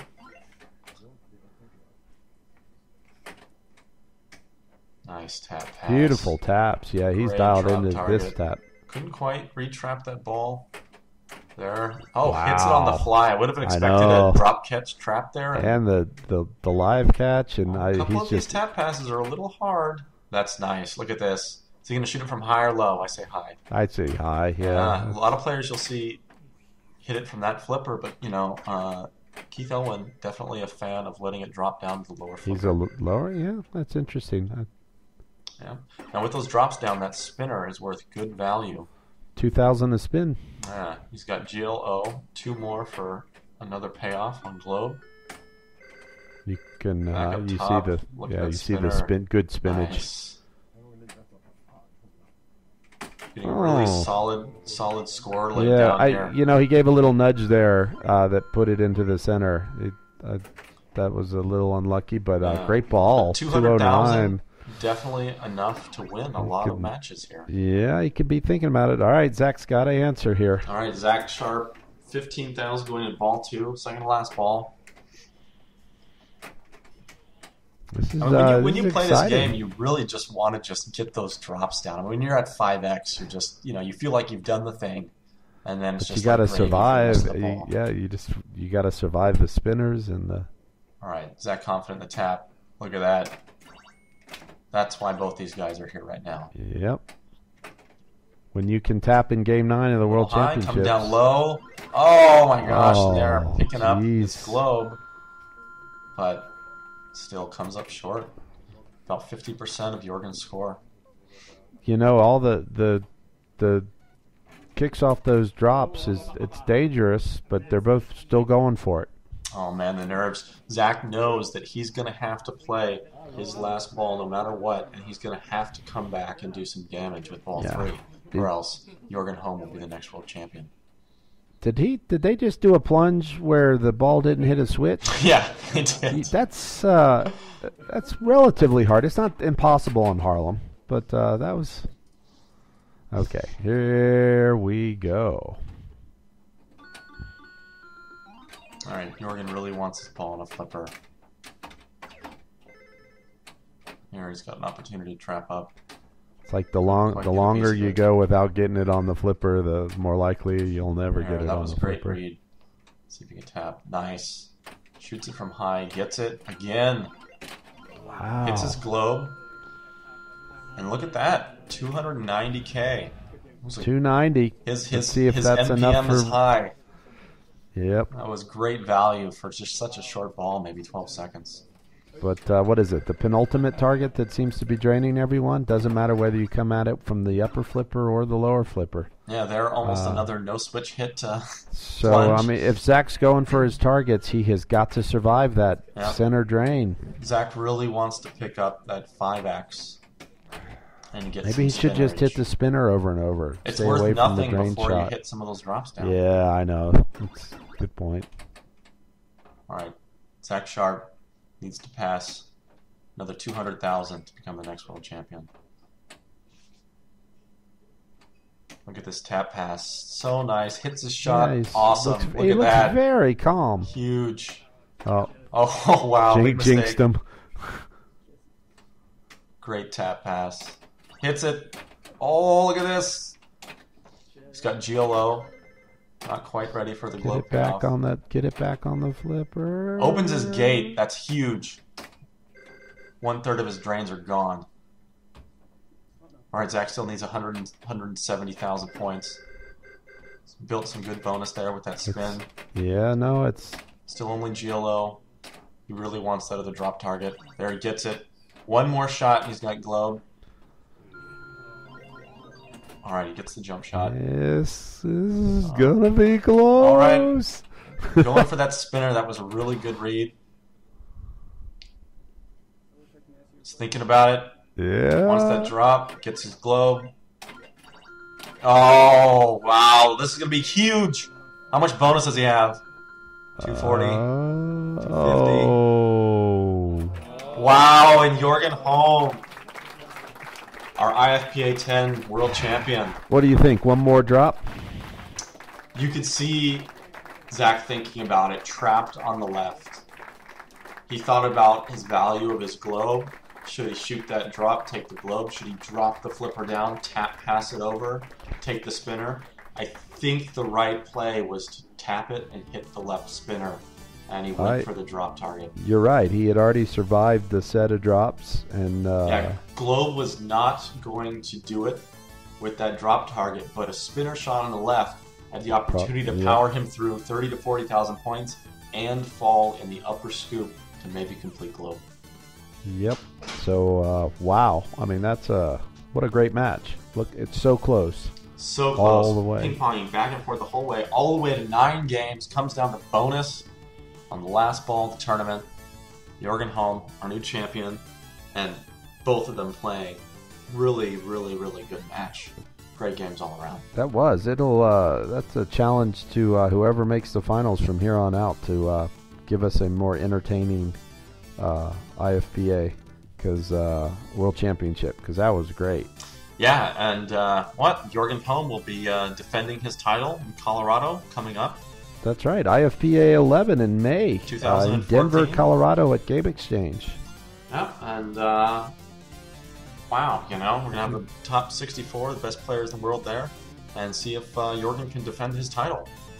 In fact, I believe that the 16 or 17 players on the IFPA website, ranked players, are all going to be in attendance. Wow, this is going to be one of the strongest fields IFPA's ever had. Yep, it's the lowest they've gone out to fill it, and quite a few of those guys are coming the week out earlier to go play at Lions Spring Classic in Lyons, Colorado, and then hang around for the IFPA week of a bunch of pre-tournaments all over the place. It's in Denver in May is beautiful. It's going to be a great time. I'm excited to see how it pans out. So so thanks for watching. If you watch this all the way through without stopping, next time you see Josh, he will give you an automatic entry into IFPA 12 if you can prove that you've watched this video uninterrupted from start to finish.